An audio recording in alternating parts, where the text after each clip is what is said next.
changes anything, but we'll share it to you guys. We will do this just the same. I'm putting it into the group as we speak. We're going to just talk about some of the things that we probably shouldn't talk about on terrestrial radio. The things we can't talk about. The things we can't talk about on terrestrial radio. The should is kind of a, we get away with a lot. I was just telling Will on the way in here as Seth was giving the disclaimer that we pretty much work in a Christian palace. Pretty much, right? No, we do. So you have to walk past. You have it's to watch Christian your mouth. owned. It's network. a Christian-owned network. A majority of the programming is Christian programming. It's the Chick-fil-A Very fine of radio. people that work here. they told me I didn't say "fuck you, cunt, bitch" when I walked in, which they was actually weird. did say that. Yeah. They actually, and what was crazy is that they actually repeated those words verbatim, and it didn't seem very godly of them. So anyway, I think we're going to take an opportunity. We're going to break down. We talk about. We had a great interview on Monday with Reverend Danny Nemu. Still got me messed up in the head. Still, I think I believe in God again. If we want to get into that, I'm like, I think he is God. That mixed with the Deemster trip, it was having him right after that, buddy. I've been put a lot of stuff together. That's great. I'm happy to hear that for you. So obviously we've had some time to integrate, and we're just going to talk about some trip stories, kind of some weird stuff down the rabbit hole. We got Scotty Coops in studio. We got Zach Elk in studio. We got Will O'Donnell in studio. Me, Seth, and Steve. We're going to have fun. All right. So where to begin? I want to know how you're reintegrating back into the world, because, buddy, your voice changed. You can back off of that mic just a smidge. I saw you looking, the look in your eyes. And was it dead? You looked like a different person. Not kidding. You looked like you were wandering around, picking up like one or two things at a time. And you're like, yeah, man, I'm Kevin Bacon, the Hollow Man. And I'm like, oh, Jesus Christ. I saw that movie. It's terrifying. What happened to my friend? So I didn't know. You're the most jovial guy I've ever met. Like, for real.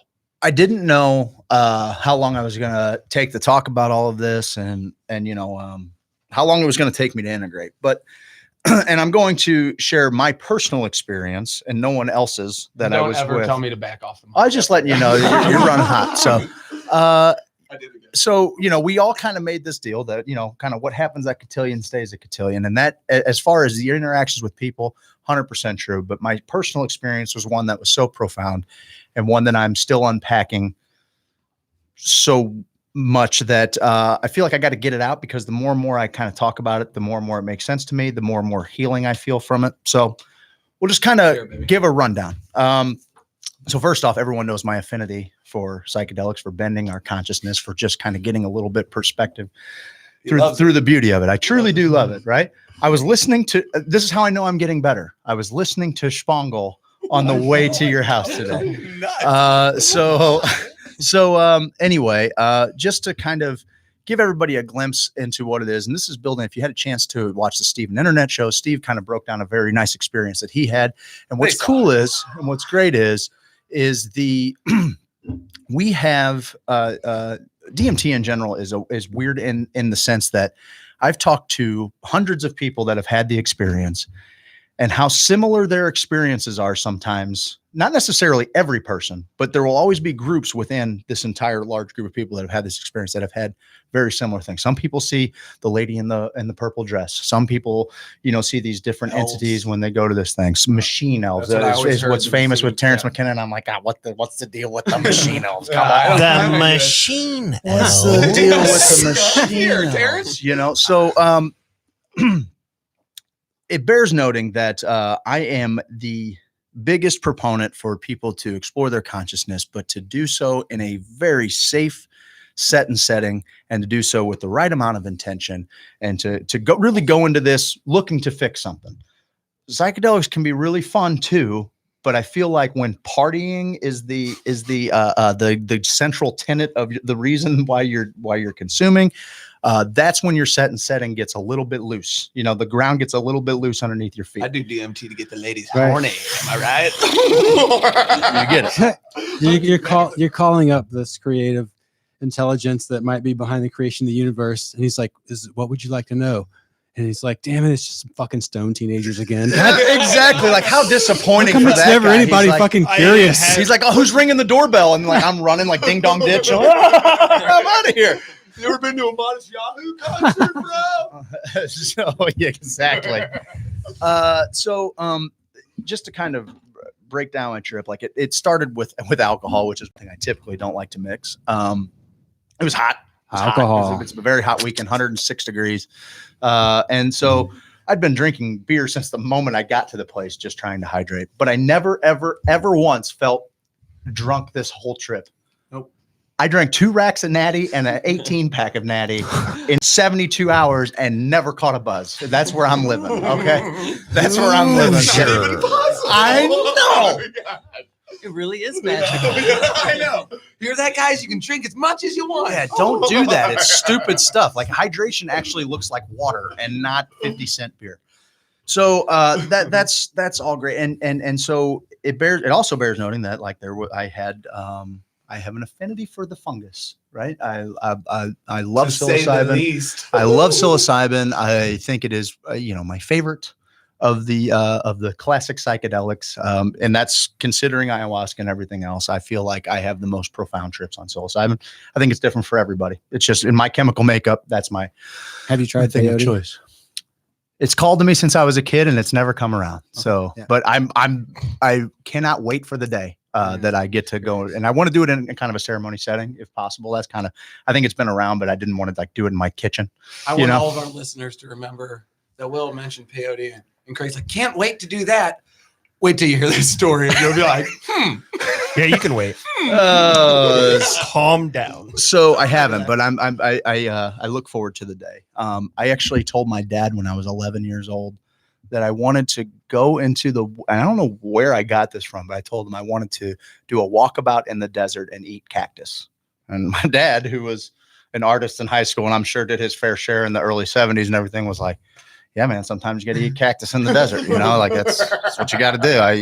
You go find yourself. he's tearing up. Yeah. Like he's like, it's my 11-year-old. It had to freak him out a little bit, So, and then when I look back on it, I'm like, yeah, it's kind of weird, Anyway, I think it was shortly after I watched like the Simpsons episode where not just the float tank one, but then Homer did the chili pepper that made him hallucinate. Find your soulmate, Homer. Yes, exactly. So all that stuff always has really called to me, and according to the DARE officers, I just thought that's what drugs were, Awesome. They were just like this thing that totally, I listened to the Beatles. I love the Beatles. What was Yellow Submarine about? Oh my God. What are these lyrics? What is Magical this yellow mystery matter to it. custard dripping from a dead dog's eye? What is that? Like, what is all this shit going on? Strawberry fields forever. Then I loved it. It was, still top 3 favorite band of all time. It's all I listened to for so many years, but that's why I love seeing now. I'm like, oh, the pop music people are talking about the crazy shit and bending consciousness again. Okay, let's get back to the story.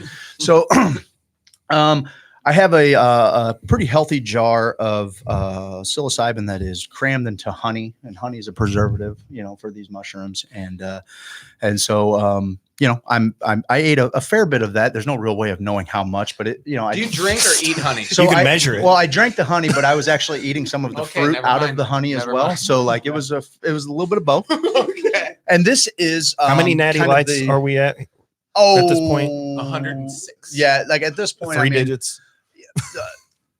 That day, probably 14, 15, whatever. And mind you got down there Thursday. I got on Thursday, and Thursday was the night that I was Night just before. planning on camping and just kind of getting in the space. And it was so hot setting up camp that was when I like accidentally drank an 18 pack. I'm like, oh, I got to go to the store. Whoops. I got to go to the store and get more beer before the float trip. I'm not going to be able to leave before, So I have this psilocybin in me, and I don't ever really begin to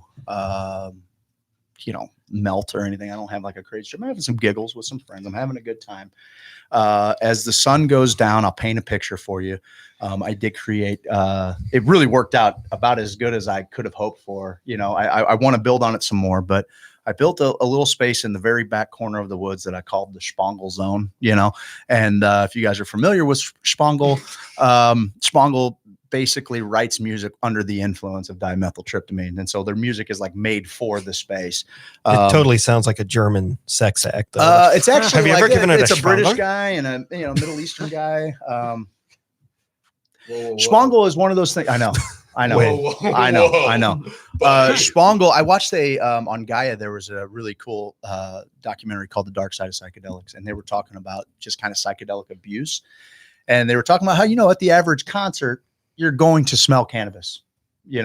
At a Spangle concert, the pit smells like DMT. So people are like dancing and actively, and I can't even wrap my head around that because DMT is such a What is that? The Matrix 2? out of Where body, they have that like tribal dance very thing? down in the cave. Yeah. Hot scene, dude. So hot scene. That's So a really hot. hot scene. That's my Excuse me, boys. that's my fuck jam, dude. You get it. Yeah, You get it. that's So me. I'll live there. so anyway, That is nuts. I'm on a Back I'm to Terrence McKenna. If I want to go to a concert, I'm gonna smoke cannabis. yes, exactly. Not dimethyltryptamine, but a Spangle concert.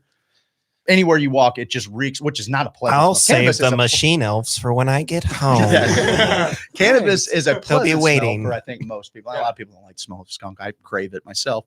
But DMT is not a craveable smell for anybody. It smells like burning death. Burning. It smells like bush. napalm death. It's awful. Like a homeless man's dick hair burning. So yes, exactly like that. But after Damn. after he was in a soup kitchen for like 36 sure. hours, you get it. All right. So I'm having a very good go.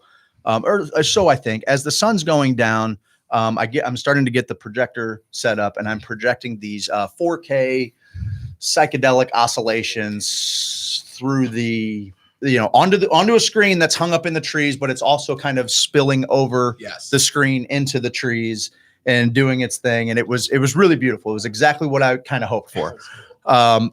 The only way to make it better is to wrap it and to make it just all encompassing. And that's the big goal. Eventually we'll get there, whatever. And I want to do this at home. Like I want to set up this space at home. So anyway, I can't believe I'm saying this. So I'm having a absolutely wonderful trip. Everybody's laughing. Everybody's enjoying each other's company. I'm not getting too far out there because it's just sensory overload as far as how many people are there. I'm still kind of having to, hold some space, talk to people and whatnot. And there was a lot of people. I believe you said it was at this point is where it kind of started to get me a little bit. You said it was it was a madhouse. I was like, oh, the upper camp is crazy right now, man. And I was agreeing with Steve, and I was like, yeah, it's pandemonium. No, I said, how's it down here? Or at least maybe I thought I had said that. And Craig looks at me and he goes, it's pandemonium. And I looked around and I'm like, man, you want to see pandemonium? Bring some of these people down here. I was acknowledging that it was pandemonium up there. And I was also kind of acknowledging that was the whole purpose of this space that I made. It wasn't necessarily to go down there and fry. It was a place to go where you could just sit and chill and get away from 50 people acting like maniacs, Hey, if we want to blame anyone, blame Nell. A, for bringing his guitar. B, for setting it up down there, trying to get away from me. He couldn't. Oh, I love the guy. Okay, I love that guy. He's so He's the great. best. He is so great. I asked him if everyone was nice to him. He said, yeah, everyone but you. And I was like, you fit in good here. I like you. Craig, I gotta ask you, when you were setting up that space down there, did you ever intend Yes. to blast off? I was open to it. I was open to the idea of it. The You reason knew you were going to. I talked about it and I was open to it, but actually I didn't know I was going to. I had the opportunity.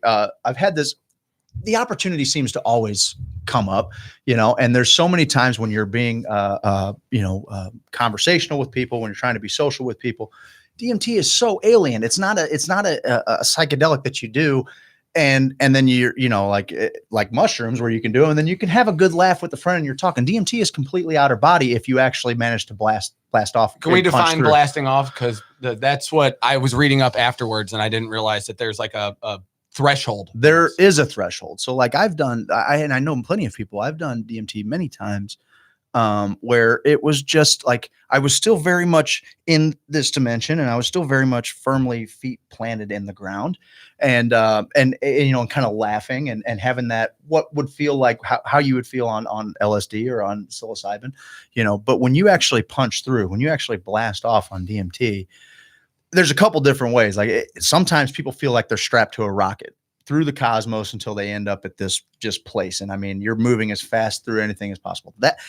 Wow. That is super intense. That's happened to me once, but that's not exactly what happened here. But I definitely would still classify what I did as blasting off, because I ended up in a place so far removed from my physical self and ended up in such a foreign space that I was traversing that I don't know how else I would, classify what was happening there. So, but typically when someone says they blast off, they're typically strapped to a rocket to the end of the universe. I almost felt like like in old churches or even new churches where they like kind of go like this and the person like kind of, or like a movie where they wanted to Constantine show like in the bathtub, just and that's the way I felt like I was propelling in that way, because that's how I was laying. I was totally. like, holy Tractor beam to the chest. Yes. Yeah, so Sure. just raising me up though. Yeah. Nothing like bad or scary. And then, It like a was true here you ascension. go, baby. like an ascension for sure. Yeah, for sure. And then I turned my hands like this and they go, don't do that. And the whole world started collapsing. And I was like, What? stay open, baby, stay open. So I think that's the space has everything to do with It's it. I mean, you have to create a loving space, and you have to be in a spot, in your head, psychologically, that is really ready to do some work, and you're, go in there with intention. If you're smoking DMT without intention, you're a fucking maniac. You're a fucking maniac, dude. I forgot to do the intention thing. Well, I got not down even there. so much that, but that's not true though. You were forgot walking to down come there. up with a reason to do it. I saw you in a went place, and I'm like, hey, buddy, Yeah. can I help you out a little bit? Like, I really think I can help you out. You guys helped me with the intention. I think that's Like, the deal. The people who I was surrounded We'd by already too, had kind of a was a space total that was vibe. created, right? There was a vibe. total vibe down there. My first experience was great. Now, mind you, I am still on, a bit of psilocybin, and it was a lot to be around people. There was just a bunch of energy bouncing around. There were competing musicians. There was all kind. And I'm like, God, I gotta get away for a minute, So I walked down there. I found some friends down there, and DMT was on the menu, and at that point I was like, man, I would just love to hold some space for you guys. I'll hold some space for you, which is my shit anyway. Like I'm no shaman, man, but I do call myself the Cosmic Buster. I would love to hold space for my friends as they go fucking figure out the most important shit they could possibly wrap their heads around, happy to do that. Discounting the fact that every time you stand there with that person while you're doing it, that shit is leeching off of you too. All that energy is getting pulled off of you too. No doubt about it. Like if you're vibing with the music and you're walking around and you're providing space, which I absolutely was, it's tasking on your soul, but first night I'm feeling good, and it's the right group of dudes. Their heart's all in the right place. I didn't know that the other two had already had a little journey with it. I thought they were just kind of chilling down there. My buddy comes up and asks me, hey man, I think I want to do this. Would you be here with me? And I'm like, I'm honored to be here with you. We're going to do this shit. And he did. I put on just the right spangle track for him, I'm like, let's fucking do this, brother. So I hold him through it. He fucking has I think he has a great experience, really, really good experience. And when he comes to, He never came back. He's all smiles. It's funny now. He's all smiles, and you can just see that he's glowing. He comes up and he's trying to make sense of it, as we all do. And it was really cool. And I've always got this thing where like the most egomaniacal thing that I have about me, and I got a bunch. Yeah, let's hear that. The most egomaniacal thing I have about me is the coolest I'll ever be is when I'm in the peak of a really good trip, feeling the music, feeling everything. It's the coolest I feel. I don't give a shit what anybody like. It's just like where I feel like I'm the big cat. I'm finally, I'm laying there. Check out what I can do. Like that's my jam. Leo, baby. It's the Leo, the true fucking fire sign in me comes out, man. I'm the big cat. Watch what I can do. So after my friend does this, and I didn't, like I said, I didn't know the two guys did at the time. And we also have this beautiful altar filled with 1.5 million candles over there. We're hanging out. The oscillations are looking amazing. I go pick out like my favorite Spangle jam. And I'm like, all right, man. In that moment, I made the decision, because at that point, I still wasn't convinced. Even when I went down there, I'm like, it's just so alien. It's so unstable. Like something could happen. And then it was early in the trip. We still had a whole day to float the next day. But I'm like, you know what? Everything felt right in that moment. So I take this pen. It was a DMT vape. And I lay down on this very. How funny is it that those are in vape pens now? Yes, dude. It's a thing, and I'll tell you this. It's like a like weed. I'm like, It's like no way. it's like a foolproof thing. Now, I don't know that it's necessarily. I won't say that it's not as strong because of what happened to me, but it's like it is a little bit different from actually like from no. But it is something where you like if you were to dump it on like a dab rig on a nail or something like that, it's a totally different deal. Oh, okay. So in this one, it's a much more gentle come up. That's why I think that's part of the reason why you're not strapped to that rocket, because you're kind of in control of the dosage up to that point. And that's why I was encouraging everybody, like on this third one, take as big a one as you can go. And I even, on some people, I was like, hey, well, that's why I said, hit it into your belly button, and then blow down. If you can get a fourth one, hit as many times as you can, and so anyway, that's where I was at. And I'm like, I hit it once and, kind of start to tunnel vision a little bit. I hit it the second time. Now the tunnel vision turns into a beautiful sacred geometry, right? Hit it the third time, I'm gone. And I end up in this place. And the way that I explained it was like on the Windows 95 screensaver, it was like a maze. Or there was an old game for old school computers that was called like Wolfenstein 3D. Yeah. And then you like fought Nazis and everything. Yeah. So that was kind of the space that I was going through. It was a labyrinth. And this labyrinth was made of these stained glass looking windows, for a lack of better terms. And the geometry was not complicated. It was not complex geometry like you would see on, under the influence of really good psychedelic trip. It was very rudimentary. We're talking like gears, just very simple cogs. All the colors were very primary. Are the cogs different colors and gears? Yeah. So like the cogs wheel might be green. The button in the middle of it's orange, and then the tubes are like blue. Well, where are the fucking elves on vacation? Weren't they supposed There's to? No fucking elves, except as I'm going through this space, and I have no control over my body, right? Because I'm out of my body. The only thing I'm kind of aware of is after I hit it this third time, and I hand my friend the pen, my arms both come up and they're like moving in time. I'm tutting. Yes. And like, they're moving with these gears. Right. And like, but they're moving perfectly symmetrically. And I'm like, I have no control over them. But as I'm doing this, like these gears are turning and a gear turns and a wall falls and I make a left turn and I'm in no control of myself. I'm like Dr. Scott and Rocky Horror Picture Show getting pulled up through the magnetron or whatever. So anyway, I end up, and above all of this, the sky is like a Neapolitan sky. It's like, it's pink and brown and white and light. It's a beautiful color. And above it is like the bust of, I could call it a machine elf, I guess. I don't know what it is. It might be like an alien, but it's only like the bust of it with almost like he's playing me like a marionette. Like he's like I'm the silver ball that he's working through one of those wooden labyrinth mazes and not trying to drop it in the hole. Right.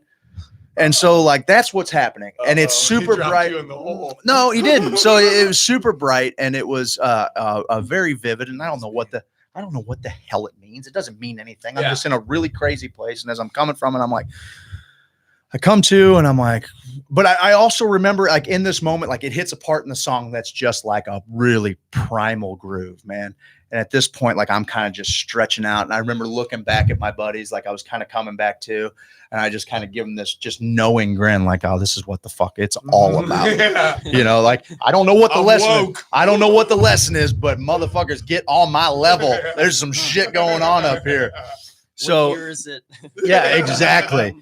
So I look back, and as I look back at them, that was another kind of grounding experience that kind of brought me back down again. Was like all of them were like, like I'm like, I don't even know what the fuck I'm doing. But they're into it. They're into it. So whatever. I come back to, and it bears noting that, like I said, it was really hard for me to be around that whole group of people up there. If the psilocybin was doing anything to me, it was just really, it was body high, and my anxiety was through the roof, and I wasn't able to really distinguish what anybody was saying. It was like a lot of sound kind of bleeding over. And after I had done this now with my buddies, and we all afterwards hugged it out, told each other we loved each other, cool, let's go back up to the camp. I get up there, I come sit next to you at that point, and I'm just like, and I just kind of listening to some of the conversations, and I could see that you were kind of boiling over a little bit. And that's when I was like, buddy. Well, we did the Vance Joy. We sang a few songs. Not yet. Oh, we did? That was afterwards. Oh, it was? Yes. Okay. Because we had tried to sing. We did like 10,000 words and I just wasn't there. I wasn't there. And that's usually where we're killing it. You whispered, you go, something's off key. Yeah. I was like, I don't know. I was like, He thought he whispered it. I was like, there's a He string. yelled it. There's a string out of tune. There's a string out of tune and you're way out of time. Yeah. And then he's like, oh my God, I am. probably. Yeah, he was. But and I was also just, normally we can kind of improvise. Yeah. And I was just like, I quit. But I just like sat back and just left them hanging. So that was all kind of leading up to that whole deal. And when I got down to that space, I got comfortable, whatever, all that, we all loved each other, came back up, saw you in the throws. I'm like, buddy. I was battling and Yeah, a person. Yeah. You were battling a lot of noise and I love a party this person, that and I was battling a them. party that was reminiscent to, like a party that we've all been to before, and it got brought to this party, and so it was I could see it. I could see it eating you up, and I'm like, well, I was really in throes, but now I'm like, by the time I'd walk back up the camp, I was pretty clear headed. Yeah. That was the whole thing. It was like, it was almost sobering. I had this really, like, it was like it punched me through. I got to see this amazing thing. Holy shit, aliens exist. Let's go back to camp. And so like I get back to camp, and that's when I saw you kind of in the middle of it. And I'm like, all right, buddy, just come take a walk with me. And it worked out. It worked out great. It worked out great because after you had done that, then we went back. In God again. Yeah. What'd he do to me? Yeah. So after we do that, you go down there and you had a great experience. And I vibed with you on that, and I was fucking around you on that, picked out a good little spangle deal on that. I'm still not giving any weight to what that's doing to me, and this is still the first night. So this is your second night though, technically. Yeah, but I only drank some beers on Thursday night. Yeah, but so still just being out totally, in the woods. Totally out in the woods on 3 hours sleep, no doubt. So all good. We go back up there, then you and I, we start singing some songs, singing from our hearts. We got everybody going. Now the whole camp's together. We're rocking. We're doing what we do. Everything's great. Got to go to bed. We got to float in the morning. We got a long day on the river. Can I stay Let's go lay in the sun all day tomorrow? Let's go lay in the sun. I think, guys, the good news is it's only 108 heat index tomorrow. We're going to be great. Just, that's the deal. So we get up, I take everybody. And once again, I'm only going to tell this story from my perspective because everybody else's journey is not mine to talk about. We get down to the water. We get there. They drag us up to the drop-in point. We have a bunch of people, roughly, a dozen boats. It's a lot of people going on, but we are, for all intents and purposes, the only people on the water. Really beautiful little thing. And I know that we got a long way to go. And so I am going to, this is the greatest party of my life. I had a beautiful night last night with the most beautiful people in the most beautiful camp. And I know that we're going back to an even prettier camp because we didn't even barely scratch the surface of all of the decorations and lights and everything that we actually brought along with us. We're going to light this bitch up like Ebbets Field. We get on the water. We drop in about, a couple, 3, 4 people to a boat. We start pushing down. Naturally, we tell everybody, hey, last year we pulled out at everything that even looked like a beach. We got to kind of keep it moving along this year. Naturally, we get 8 minutes down the water. The first beach, people pull out. I look at this as a great opportunity. I'm going to go ahead and consume a little bit of LSD.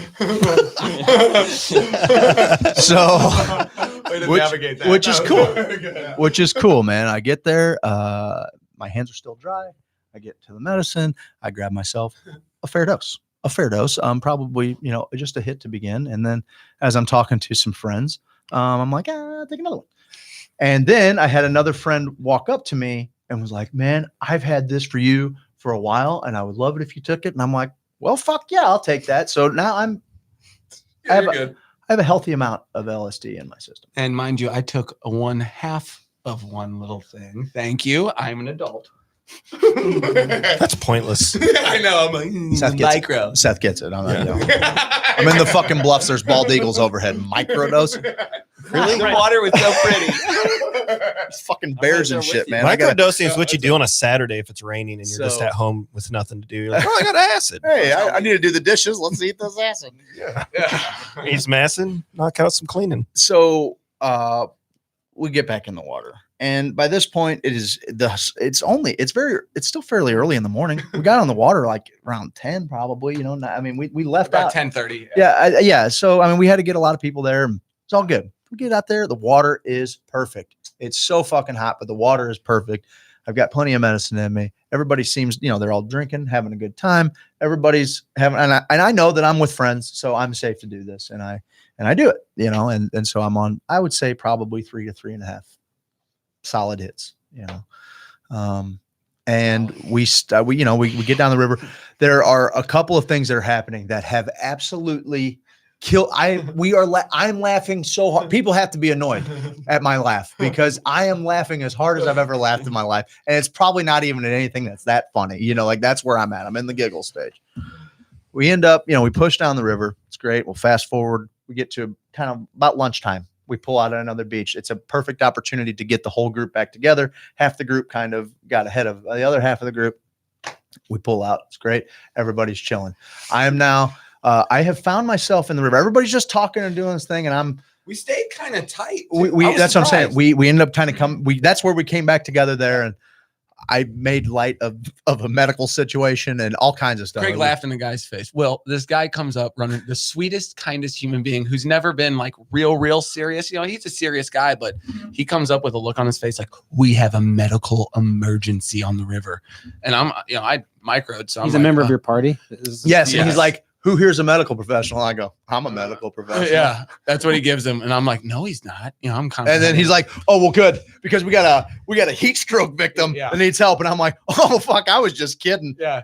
I was just kidding. I don't know who the medical professional. You sit in the shade and sip water. Like dismisses him. Okay, someone's dying, and I'm like, run, Steven. Steve's the village runner. Yeah, He comes, like one time. he comes from a long line of village runners. When the town was on fire, he would run with the scroll to the next village. It's a whole line. The Elgins are the marathon runners for their village. I got him salty nuts, salty jerky, and a Gatorade. That's how it works. What you got to do. Get some electrolytes in you, buddy. Yeah, that's absolutely right. First time? Saved his goddamn life. Yeah, Get some salt and sugar and water in his body. You're and good, he'll be fine. man. You'd be all right. Get him out of the sun. Yeah. He died.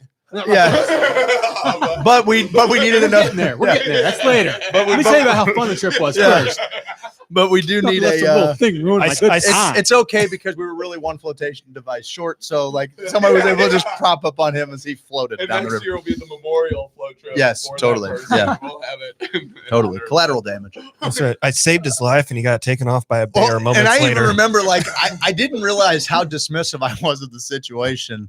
And now like looking back on it, I remember just being like, well, we lost a lot of good men out there. It's totally One casualty. And That's not bad. Right. 3 or 4 other people when he says that they're like and I'm like, oh no, I'm in a bad trip. I'm like, this is my worst nightmare. They're like, oh shit. It was everything was fine though. Everything was fine. The guy or girl was fine. It turns out Rest in peace. I was totally in the clear. Yeah, you were. Blowing it off. So anyway. It worked out for Craig. Yeah, What do you it know? worked out for me. What do you Weird. know? Weird. Anyway, so I find this spot as everybody's chatting in the water. The water is the perfect depth. I'm sitting in a pike position, only my butt is in the dirt. My feet are just above water and my face, like a sensory depth tank, is covered. My ears are buried, and it's, I can breathe. You're in the pike position, Yeah. for God's sake. Yeah, That's I'm just like hilarious. this. Yeah, exactly. Like, what is this guy on? What is that guy on? He's in a full- Yes, I'm in a straight on pike, but I'm weightless and I'm floating there, and my ears are only an inch below water, and but I can't. All of the noise of everybody talking and playing and doing everything has completely fallen away, and I can only hear my breath, and I can only hear the grains of sand underneath people's feet as they walk by, and I'm usually visually hallucinatory. In this particular instance, it was like a really strong auditory hallucination.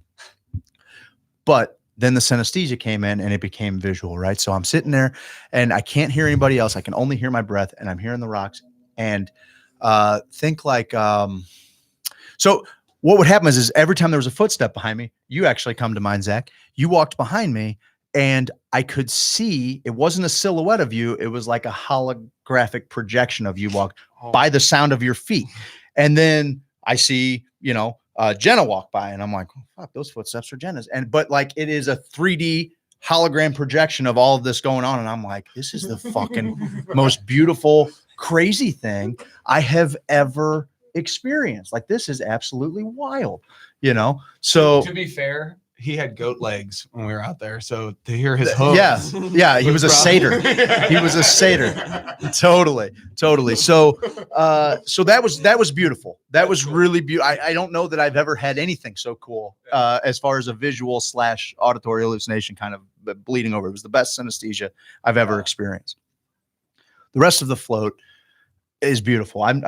We drank all the beers, all of the beers. And I'm like, and even I was happy. I remember I'm happy that, somebody had forgot my other 18 pack of beer. Cause I'm like, well, that's great. Cause we're going to need something to drink when we get back to the camp, I love that no matter what else is in your system, you still drink 18 beers. Like the white, like it's a float trip. We gotta, and when in Rome. It's exactly, that's the deal. It's like, I'm not a big boozer, Hot man. out. Like there were days where I now when I drink, but like, I don't drink. I might drink once a month, I'm just going to bring it up for the 10th time. Me and you shared a bucket of gin. Our Everybody sponsors, thinks our sponsors were congratulating us, I'm a glad handing. All right. I'm glad handing sponsors. Like, it's so funny too. Like, I don't disapprove of anything you've said except the alcohol. I'm like, come on, Craig, you gotta take care of your body, Come man. on, dumb, buddy. I get it. Gatorade. I get it, man. So I was drinking a fair amount of water. I had some good water with me. So I have a camel pack. So we had I drank so 5 anyway, beers and in the sun, and I'm like toasted. I'm like, you know what I mean? totally. Yeah, you're a living organism. And You're out in the sun, you gotta drink water. We're all just drinking, having a good time. We're floating down the river. We're beating this river together. The sun is kicking the shit out of us, but all of us are doing a fairly good job of protecting our skin, but I've never seen so many, like, how this small of sweat droplets that were beating up on me. Like I've never been so saturated on the surface of my skin. And I'm like, oh, those are just fucking little magnifying glasses. My skin is done. Yes. I remember having to jump in the water a couple times. Yeah. It was fucking rough. So we actually knock out the float like in half the time. Half the time, which is great because we have a whole thing planned. We got like a costume party. We got a ton of food to cook. We've got, another beautiful night to create. 6-8 more coolers full of beer. Yeah, for sure, man. 3-man sack For race. sure. And the best shine you ever had in your life. The best shine you've ever had in your life. I think I drank a quart of shine too. Anyway, that's all right. So yeah, I know. I'm gonna beat my chest. This all plays in. This is why I tell you. I'm sitting there. As soon as I get back, I'm like, I'm getting flesh on the fire. Everybody who's hungry, bring me your meat. I've got coals. We're cooking this shit up. Let's just tear into some flesh. So I'm just throwing all kinds of tube meat on the grill. I got, if there's a sausage in camp, it's getting cooked. Piling them up. Everybody's kind of eating here and there. I had to get something to kind of cover my skin for a minute. Luckily, our camp is very wooded and it's on top of a ridge. So it was 20 degrees cooler at camp than it is on the river. You have some refuge from the sun. The river had a nice breeze, though. The river did have, we had 2-3 knots. Yeah, at least 2.5. 2-3 knots. Only one casualty. Yeah, 2-3 knots. That's not bad. Given how many people are there, that's not bad. Not bad. At one moment, there was an upward wind, and everyone just started kind of drifting. Yeah, we kind of drifted a little bit. Yeah. No doubt about it. That was just more of the drugs. There was no upward. I started floating. Exactly. Yeah. You guys are probably never actually on the river. You're just all sitting in your boats looking around like, this is wild, man. Let's see that stop up here, everybody. Yeah, did you see that sturgeon over there? There's a guy dying over here. So cooking it all up, right? Everybody's kind of got some food, drinking a couple of beers, hanging around, sweating it out by the fire. Couple more. No, yeah, just a couple more. Couple. Yeah, at this point, yes, it's a couple more. Okay, there's no stopping at this point. Like, what do you want me to do? Die of thirst? We're trying to make room in the cooler so we can cool off the other beers. That actually happened. Yeah, that actually happened. I had the bottom half of a rack of natty that I needed to get into a cooler. So I'm like, hey, let's pump those things out of there. Anyway, so we're all having a good time. It's about time to I remember just sitting down, we're going through some playlists, we're all having some sing-alongs, we're talking about the river, all the little inside jokes that happen on the raft. One of my favorite things is all of the jokes that I don't get because of the time that strangers spent together on a boat and the hilarious experience that they were having. I can't. It bothered me though. I can't wait to hear their story one day or their inside joke one day and laugh with them. I love You're that better shit. than me because I was like, clue me in. You want to let me in on this? It's kind of my show. Yeah. Gotcha. I understand. It's one of the beautiful things though. All the random people coming together and getting to share an experience and taking the river on together and beating it. There was my favorite moment of maybe the whole trip was there's a moment when we stopped when we were waiting for the second, like the back part of the group to get to us. And it was just this group of ragtag Hoosiers, shirts like wet shirts, like torn off their body, dragging rafts. They looked like fucking refugees, dude. But at the same time, they were so full of love. Every one of them was beaming, but they looked like hammered shit. Is this like, America? Yeah, exactly. Like we made it. That's what it looked like, dude. It was hilarious. I'm talking 25, 30 people that are just, I mean, they're sweating, they're dirty, their shirts are torn, their feet are busted, and their smiles are across their whole head. And I'm like, yeah, that's what it's about. So I'm feeling good. Feeling good. We see the bridge. We see, we're coming up close. Yeah. I'm like, man, we got here quick. Because my running joke, my running joke, it's as bad as your fucking joke. Cocksucker. Listen. The original one was the funniest thing I have ever Listen to me. said I'm going to to tell myself. all of you something at home. If you ever decide to be around friends that are in that space, don't fucking talk about law enforcement as a matter of fact, as if other people are law. It's not a good. I know it's not true. It's the poison in the well that leaks out over a fucking camp of people. Anyway, moving on. I don't think it leaked out at all. Oh, I that's think you. people Motherfucker, it leaked out. Yeah. It heard fucking it. I was leaked like, out. oh, 35 shit, I'm outta people here. came up to me. 30. Really? Yes. But think about how cool that would have been if the Oh, it would have been FBI great. came and followed us. Anyway, yeah, it would have been fucking great. It would have been fucking Those great. guys were fucked. Okay, they were white supremacists. I knew something was wrong with them. Okay, they were strangers in camp. They came up and started being like, "Hey, man, what's up with the good drugs, man?" And they were, yeah, I know. It was a bad deal. It was a whole bad deal. And I'm fucking like, deal. "What department of the FBI do you guys work?" And for? I'm like, oh fuck, he's on and it was again. like, ha ha ha ha, ha. And everyone shut up. And I was like, oh no, they do work for the FBI. They still could. So anyway, he planted a Mm. fucking bad seed. It was a shitty flower. I was laughing Anyway, at it, too. yeah, you were fucking. It was funny until 50. Whatever. No drugs asked here. me. But no, officer. actually, you know No what? one asked me about It actually is important that that's brought up because all of these things play into what ultimately happens. So camp is getting more and more fun. Camp is getting darker. It's about time to start, changing into costumes. It's starting to get dark. The glow sticks are starting to come out. It looks like the goddamned electric forest. It's one of the prettiest camps I have ever been. The fucking place was glowing. It's like Avatar. It was like fucking Avatar, dude. It was crazy.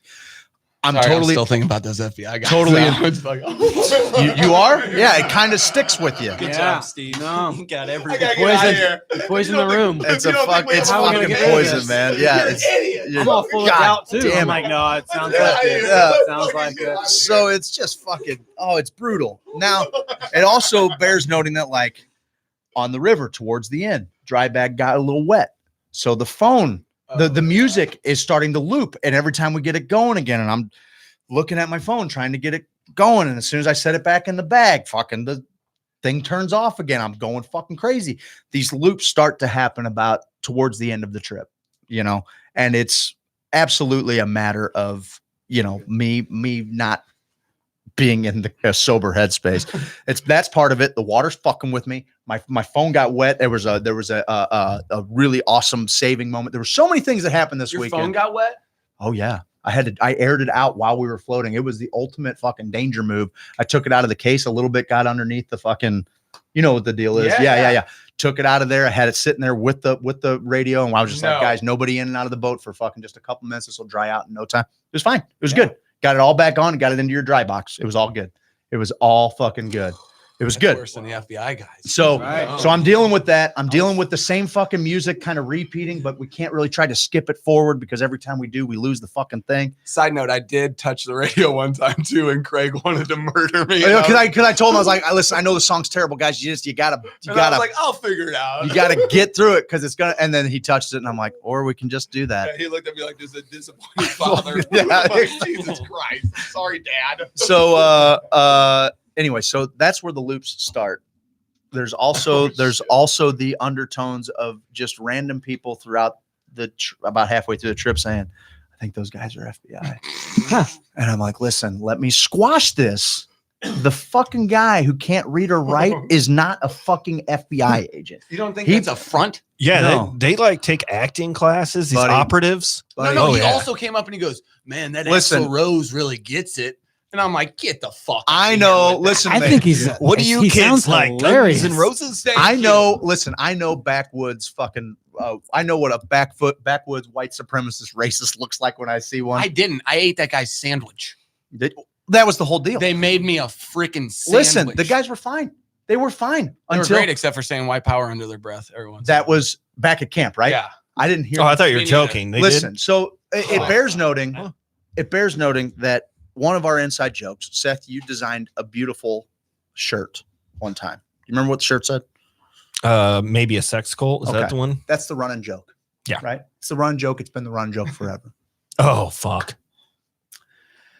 Now some shit's kind of really fucking with my brain, okay? Because I'm tripping a lot, and I'm walking around camp. I have fed people. I'm feeling the love of everybody. You got 18 more beers to drink. I'm taking 18 more. I got a whole quarter shine to drink. Actually, I got two. I got peach and I got that cherry too. We got work to do. Yeah. I'm also acutely aware of how many people are there, and how many people are there that only know me, or I'm the reason that they know about this whole thing. So I'm really making a choice to constantly be walking around camp, shaking hands with people, hugging them. What can I do for you? Are you having a good time? Freaked out. That I love you. I was mellow. And that also plays in. Are you having fun? Yeah. Because I am. Yeah. They're like, we were until we saw that your eyes are completely blacked out. The elves have assured me that I'm having a great time. Yes. So Your eyes are bigger than your face. So I'm walking around. I'm really feeling the love from everybody, and just spending about 3 minutes at everybody's camp, which there are about 30 separate camps, 25 separate camps throughout the whole thing. And I want to be a good host. I want to make sure that everybody knows that we're happy that they're there, and make them comfortable enough to come down in costume, do But their you thing. also want to do a copious amount of drugs while being a good host. You got to balance that. Motherfucker, you gotta balance it. that. I don't want to. I have. Tip the scale. Yeah, I don't want to. I have done. All right. So this is all going on. It's getting dark. And I'm tired. I'm fucking tired. I probably should have napped after the river. We had enough But time. I was I was so scared that if I napped, I was done. And that's always happens to me. I go on a float trip, I nap, I never fucking get right again. I was good to just kind of keep it going. Everybody, I'm feeling this crazy, just mad amount of respect from everybody. People are like, hey, I know there's no supposed to be any pictures, but can I take a picture of you with your body? Yeah, fuck yeah, whatever. Yeah, I love you. Do whatever you gotta I do. made the fucking sheet. Yeah, Fuck, do whatever you want. This is my fucking rules, man. I don't give a shit. So here comes fucking Ricky Racist down to our fucking camp. And I'm sitting there. Was that his real name? Steve had just got done talking to these fucking idiots. And I was getting their backstory, just trying to trip them up. Steve's and Trying he's to trip like, him up. he goes, hey man, I got this guy's voice down. Do it. He's Hey here. man, Get into your buddy over there said that you were the one to check with, and I'm like, he did he? And my whole story was like, The check Craig with. is the mastermind behind everything happening here. Craig A. Kohler. I don't know. Right. He's So in complete control. I'm like, my name's Bert. He's got you. Yeah. So now, mind you, keep the inside joke in mind that this may be a sex cult, blah, blah, blah. I'm sitting there. I'm feeling the love from everybody. Every time there's a trouble in camp, we had some things come up. A guy shows up late Friday. He's got a 48 fucking foot trailer that he has to park into a camp where we're already set up in. He pulled all the way down to the main office, which is about a quarter fucking mile away, had to back that whole thing up because there was nowhere to turn around. He finally gets to camp. I got to get some shit moved so that he can back in. Who do they come to? They come to me. There's already people kind of handling it, but they come to me. The power goes out because we had a couple of extra campers. That was Saturday. Who do they come from? They come to me. And I'm like, They don't come to me. they don't fucking come to Steve. I know. right. And you guys He's totally feeling- come to me. And all That's I can, how Steve's introduced himself. He's going around shaking hands like I am in Right. no That way. guy I'm in is no in way, charge shape, or of form everything. responsible. that guy is in charge of every fucking thing. I can't answer a single I fucking am question. feeling the weight because of every little thing that's that does arise that needs somebody's attention. And thank God for a few people that were there. I'm gonna keep everybody anonymous in this, but there were a couple people that just stepped up and fucking handled some shit before I could get over there and help handle some shit. A part of me wants to believe, though, people are like, hey, can I get a hand with it? You're like, Jesus fucking Christ. It's- man. Get off my back. And they're like, Okay. I also have to I knew. actually going back to even Friday. I remember you going over there and saying, like, you didn't even say a word to me yet, and I'm like, Jesus fucking, yeah, what I know. do you want? Yeah. What do you want? Because there was just so many voices. It was so loud. It was so noisy, and He was mean to me. I'm like, everybody is. I felt so much pressure. I felt a lot. I felt an incredible. There was the amount real of pressure. voices, the ones only I could hear. They were There's all arguing. It kinds was of fucking fucking nuts. voices, man. It's just noise at this That point. space is a horrible place to be in, too. But I'm still kind of I'm still able to get out of that and have a great conversation with people and enjoy, people's company for about another hour. For about another hour. We at this point it's dark. I go to get my costume on. Now, Will. Yep. Oh, wait, I didn't finish with the white supremacists. So the guy comes up to me and he goes, "Hey man, your buddy over there, he said come talk to you. We just saw you guys had some weird shit going on down here in the woods." Saw you guys. Now I will say I'm Daryl's one of the other things brother, that quelled Daryl. all of my anxiety is that I dosed those motherfuckers on the river. I'm Yeah. like, well, you did it with me. So yeah, fuck you. I don't, whatever. The white and that's the other- supremacist? Yeah. This is before we knew they were fucking white supremacists. Yeah, this was later at camp. They made, and they're listening. You could have changed them. What was funny is I turned them into white supremacists. No, maybe they're like, I'm going to grow my hair out. And I just dosed love them everyone. before they came out as white supremacists. Yeah. And they were listening to hardcore, new age mumble rap. It was a weird, interesting. It was a fucking whole deal. It was strange. It was strange. Yeah, But they're one of the- under. was- Yeah, yeah. they're operatives. But one of the things that I was trying to remind other people was, y'all on hey, those MySpace. fucking crazy fucking dudes that are doing crazy fucking shit happen to be on crazy fucking drugs. So just let them just fucking be Great recipe. where they're fucking at. Like that. Let them they can be the worst human beings ever. Let them be the worst human beings ever 100 yards from us. I don't give a shit. I don't care. Then I whispered in people's ear, they got guns. Yeah. Exactly. And then I still got people coming up. I'm really worried about those FBI agents back there. I'm like, they can't. I'm getting frustrated. I'm Thank like, God they're go. actually I said, go Nazis. ask I them to thought they were fucking write FBI. the alphabet right now. Go fucking give them this pen and ask them to write the fucking alphabet, and then tell me if they're stop. So anyway, this guy comes up to me, and he's just a good old boy laborer. And when I kind of knew that he was a fucking knucklehead was when he said that he was God damn it, I think they listen to our show now, so I don't know. Like they know what we are. Yeah, that's all right. Whatever. Hey guys, what's going on? Make Hey better. guys, we love everybody. Yeah, we love you too. So They're Make better commenting choices. right Okay. now. Make better choices. They Anyway. can't spell, so Hey, I'm not sure what they're. So this fucking So we're dude, good. he comes up to me, and honestly, me and this guy and I are cordial all day long.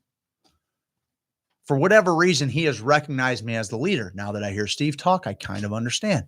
He comes up to me. I'm fucking in a headspace, and he goes, "Hey man, I just want to say to you that Hey, bro. you have built yourself one hell of an empire right here, and I respect the fuck out of He you for referred it." to the people as an empire. That's not good. Because he must have been seeing the same patterns that I were. Because, dude, I felt this. This is not a fucking. I don't know what this is, but like the level of respect and Your thank you to army everybody, looks but the level of well-trained. respect that everyone was showing me, it almost treated me like a patronly fucking figure in this fucking thing. Like I'm not trying to lead anything. I'm on a head full. So he says that. Now I'm like, oh fuck, this cold shit's fucking come to life. You know, I got music looping. I got FBI rumors looping. I got fucking like just stupid little fucking problems with trailers. Daryl and his other brother Daryl. Cold beer to save my fucking life. You know, I'm like, all this shit's looping. I'm like, you know what? It's getting dark. It's time to get in a costume. Now, Will, when I bought this costume, I thought it was going to be the funniest goddamn thing ever. Nope. I thought it was going to be the funniest thing ever because we might be a sex cult. So to paint a picture for you, I'm wearing like a bamboo sarong. Okay.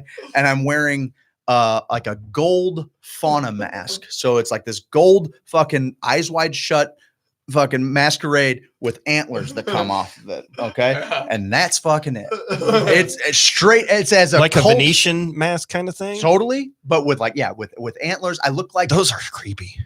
fucking they're creepy. They're fucking creepy. And if I was tripping balls and you just showed up, buddy, I didn't know what your costume was going to be. I would have freaked. When I fucking FBI, the fucking FBI, right? Yeah. I'm an asshole. I'm an asshole. But when I bought it, I was like, oh, this is the greatest fucking costume ever. I even sent it to Steve and he goes, oh, fuck yes. This is the best costume ever. So I'm wearing this. I'm fucking, you know, now if there were there's a guy there who keeps referring to me as the cult leader. He even bends down to my feet a couple of times. He washes them. I'm in a wicked loop where like a joke has become reality, and it's a joke I really don't want to become reality unless people start fucking. In which case, you know, then we kind of figure this out. But no, it was a fucking weird. Yeah, it was a fucking weird thing, dude. It was Just a weird find a thing hole going on. and stick something in it. A fuck loop. It was yeah. Fuck loop. I can get on board with the fuck loop. I can get off that merry-go-round whenever I fucking want. So I'm having a hard time, and now it gets to I you know, everybody wants a little piece of me. I'm giving everybody 2-minute conversations, and they're great until like a couple hours in. And I'm, you know, this is nothing personal. Oh, by the way, someone came by and just stuck some MDMA in my mouth, and I'm like, oh yeah, fuck yeah, thanks. That's what I needed. With the tip of a penis. Yes. Okay, so the fuck party was real. The fuck party was not real. So I run across Somali now, and I'm like, okay, well, that's probably good because I should be tired right now. I need to kind of pick it up a little bit. All good. Everything's great. People are talking to me, and I just hear Charlie Brown's mom just wah, wah, wah, wah, wah, wah, wah, or is it the fucking Muppets mom or whatever? Just Charlie Brown's mom. Charlie Brown's mom. Sorry. Yeah, But every time, like, I really am focusing like on people while they're talking, and it's just wah, wah, wah, wah, wah, Wah, wah, wah, wah, wah. And so I remember that on Friday night, I was able to go down to my little sacred spot that I created, and I was able to take dimethyltryptamine, and it really pulled me out of everything. It sobered me up to a point where I could at least be, you know, friends with people and talk to people again, because it felt like everything was noise. Everybody was just a little too close to me. I didn't understand anything that was going on. And I just wanted to smoke a cigarette. And I just remember fucking kind of feeling a little lost, just a little lost. I was still, you know, still coherent. I went down there, and this is like, all of this is the most fucking irresponsible you could possibly be. I wasn't fucking taking, I mean, at this point it was just like, well, it's there. Let's fucking do it. Yeah, let's do it. I just snorted Molly off a guy's dick. Yeah, let's do it. Fucking do it. Send it, bro. Send it. Full fucking send. So I'm like, all right, time to go. Steph was going to say something, and he actually stopped. So I can only imagine what the fuck that was going to be. I don't know. I lost my mind at the send it. Time to go down to my space. Time to put on a little Spangalese. Oh, that's time to speak again. A little Spangalese. I'm gonna hit the deems. It's gonna it's gonna wake me up. The deemster. It's gonna wake me up. I'm gonna be able to go back. I'm gonna sing with my buddy. We're gonna have a good time. It's gonna be fucking great. Wrong. Rock and roll. Boy Scouts. I am a notoriously happy tripper. I ayahuasca, psilocybin, LSD, DMT. Yeah. I always have good trips. So much so that I envy my friends who have the bad ones, because the bad ones are the ones that you actually learn some shit from, right? And so, I didn't learn shit. It's a fucking weird, bad place to be envious That's because someone who's never had one. Yeah. Saying that. So Yeah. weird bad. I mean, It's- no, it's not it's- that I've never had one. I've had bad trips.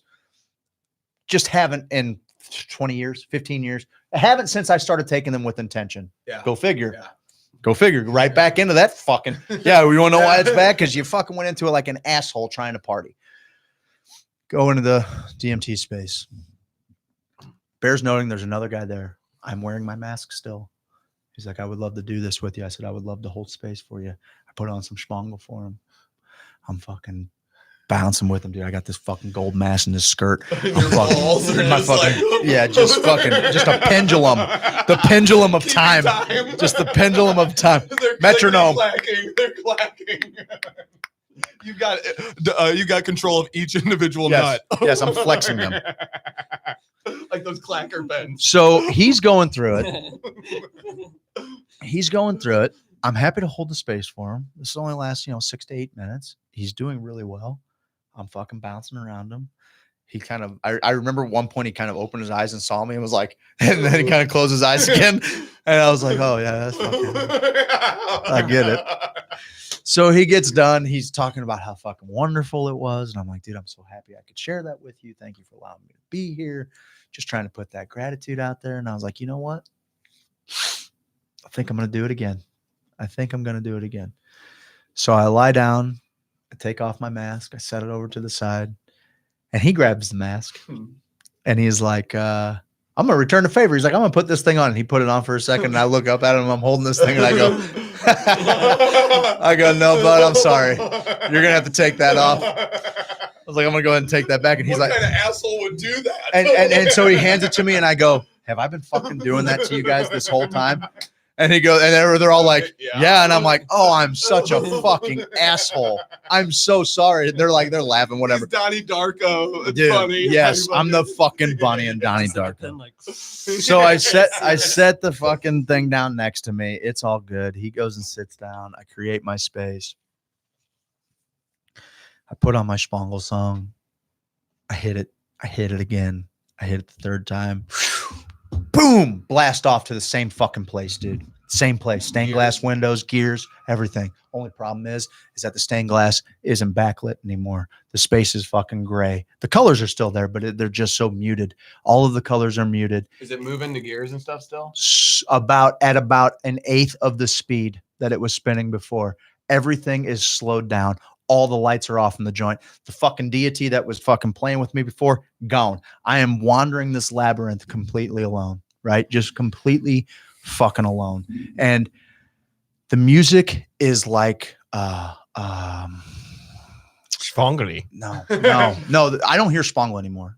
And I didn't, the first time it was still kind of Spangly, but it was like carnival music, but it was like upbeat kind of carnival music. And it was okay. It wasn't creepy. This was like a fucking Jack in the Box or the monkey that turns the fucking crank. And it was a really fucking hard fucking song, man. Like little out of tune piano keys. Yes. Little creepy. Really Bling, tinny. bling, Really bling. tinny. Yes. And it's I fucking, like that. I'm like, I'd like that actually. dude, this this is my kind of trip. Actually, it was scary as fuck. That's my. What are you doing in my trip? Yes, that's their jerk. This isn't for you. Buddy, if that was What are the you doing trip, here? It's like you've seen Hellraiser 2, right? Where they go to very hell. similar. With the music box. They're in the labyrinth. Yes. And, oh, that's great. Very similar. Very that's kind of similar. what I'm picturing. The problem is if I'd just been there, that would have been fine. But then all of a sudden, the 2 days had caught up with me, and I fell asleep inside of and so I fell out of the bottom. And we were talking about the labyrinth, and I felt like I fell through a hole, and I splashed down. And if you've watched Stranger Things, there's a place where like 11 goes when she does sensory deprivation, where she can go into people's thoughts, and it's a completely black void, and it looks like there's kind of water on the ground. It's kind of that's where I was at, and that's where I was laying, and I was convinced that I was dead. I was convinced of it. I didn't know how long I was asleep. I was absolutely fucking terrified. I didn't know what any of it meant. And I remember when I finally came to, I know only minutes went by. I know it only happened because thank Christ those 3 people were sitting there. If they had gotten up and left or something like that, I would have thought I was in the upside. I thought when they were there, I was like, how long was it? How long was that? And they were like, oh, it was probably like 6 or 7 minutes. Dude, Fuck, I can go longer. Give me that. No, I couldn't go. I could not. I can go do longer. 10 minutes. I was in there for an absolute eternity. I was in there for lifetimes. You were terrified in this dark space that wasn't. I never feared. I haven't feared death in a long time. I really haven't, because I don't remember what it was like before I was born. And there's all these different things that make me feel good about death. And I've been in the pure white space, and the pure white space, like from like 5-MeO DMT, is like, it's just like the singularity. And it felt like the singularity. This felt like the vacuum behind the fucking singularity. It was absolutely nothing, and the opposite. Like if the singularity feels like love, this space it wasn't hate. Hate is life. Hate is passion. Hate. I have no problem navigating hate. It was total indifference. It was 100% indifference, and indifference is that ain't peace, dude. That's love is indifference. And it was the most terrifying fucking space I've been in my entire life. And when I came to, lifetimes had passed, and they were sitting there, and so I knew, okay, I'm back. It's only been a couple of minutes. And, they were all kind of smiling and loving me, but like inside I know that people look up to me to go through that space. They asked me to be with them in that space, and I was as shook as I'd ever been. And there was no way I was going to show these guys how fucking scared I was. Huge fucking mistake. I got people that are so well versed in loving people and putting people in a loving space and holding people in a loving space. I had 50 fucking people that adored me at that camp, and I locked myself in that fucking cage trying to make sense of it and wrapping my head around depth. And I talked to I walked up to camp, and I had to go get towards some light. I was fucking freaked out. I was really fucking scared. And the first person I see was a person I really needed to see, and it was my little brother. And my little brother, I love him to death. He's also, he's a cosmonaut with me, man. He fucking, we always kind of share our space, and I knew that I could confide in him and kind of tell him what it was, and him not fucking overblow it, because I was afraid to tell somebody and then a bunch of people start fawning over me. I don't fucking need you fawning over me right now. I'm not even sure why I'm here. I'm not even sure what this even is, because I've been gone for an eternity. So much life has passed in the last 6 minutes that I can't even help make you people fathom what I just experienced. And so I told my brother, I'm like, dude, buddy, I fell asleep in there. And he goes, did you fall out the bottom? And I'm like, oh, I fell right the fuck out the bottom of it. He goes, oh, brother. Like, he gives me like a hug. He's like, that is the fucking worst, man. He goes, I'm so sorry, that happened. I was like, it's all right, man. I just need to go kind of jerk off, feel the love. Oh, dude, that thing was a natty light. It had to be a wet 18-pack on doing. Hey, gave me a beer, bro. I was absolutely terrified, and I was glad that I saw him when I did. I fell out the bottom of it. It was a fucking scary thing, man. And I had so many people there, that were trying to talk to me, and I was trying to talk to them, and I was sitting next to them, but I felt more and more empty, and I was understanding less and less of what they were saying, until I really truly felt like I was just a hollow shell.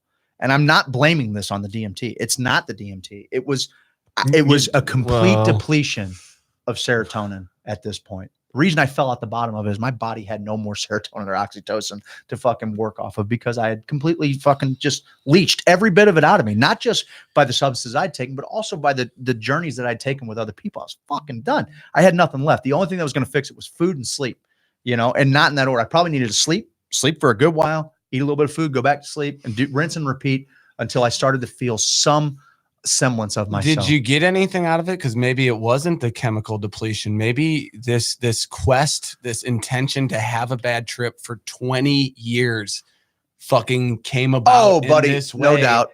And, maybe your levels were a little bit down, but maybe they weren't all the way, Like, the reason I know that they were down, credence to what that was, The reason I know that they were down, yes, I got something from it. Did I get something from it in the moment? No, just pure fear. And when people have hard trips or something, like in an ayahuasca ceremony or something, that's okay, because you always have an integration period. You have time. You're in there for a couple 6 hours. You come down. You love the people next to you. You maybe share a little bit of your experience. Maybe it was scary. People hold you through it. They talk to you about it. everybody's having a good time. We don't have time for Craig to integrate his fucking eternity in the fucking indifference. We don't have time for that. I'm not that guy. I'm still responsible. FBI agents. I'm still responsible for this party. The last thing I'm going to do is be a fucking storm cloud of, oh, death is the scariest thing that you've ever fucking experienced in your life. Like, hey, where's that guy you said was in charge of absolutely everything? He fell out the bottom. He fell out the bottom. He's fucking gone. So he's here. I go back up to gone. camp. I hear everybody that I love laughing, singing, having a blast. They're all loving the music. I can't get far enough away from that goddamn music. It's fucking looping. It's the fucking, to me, it's like, I'm like, this is fucking, I can't. You guys are liking this? Is this good? Is anything happening? I could have lived inside of the speaker if I could have. I was like, does any of this have a guitar? Does any of this have, like, are there any guitars? I'd love for you to walk up with the gold mask on and just listen, like, what's wrong with you people? If I listened to it today, I would love it. Oh, for sure. If I listened to it today, I would love it. I was done. I was absolutely done. People are talking to me. I can't understand what they're saying. People that love me are coming up saying, are you okay? And I'm just saying that fucking famous F word. I'm like, I'm fine. I'm fine. I am not. I should have leaned. There were, I can think of a dozen people that were there that if I went and tapped them all on the shoulder and if I would have said, hey, can we go sit in a circle and breathe for a minute and kind of just. You asked the two white supremacists. Yeah. I'll sit in a circle and breathe with you, bro. Hey, man, some beers. Hey, man, that whole group down there is having way too much fun. So white power or white power? You guys want to sit with me for a minute? Yeah. We know. They're like, for real, dude? For real, dude? They're like, man, we were just Are you thinking that serious? everybody's good. We And knew now you you're were on that cool. side. We knew you was cool. We We knew you was cool. That little empire you got down there is something else, brother. I didn't want to fucking burden anybody with my trip. And I know if anybody were to ever feel like that, I would almost be offended if they didn't come to me and say, hey, I really need you to hold some space for me, because they know how important that is. Just fucking, trip safe, roll safe. It's like the helper doesn't want help sometimes. The fucking helper needed it the most. And and I knew a dozen people that could have done it. And so I was a shell. I told Miss 5 different times. I said, good night, baby. And I kissed her good night. And on the 5th time, she goes, babe, that's 5.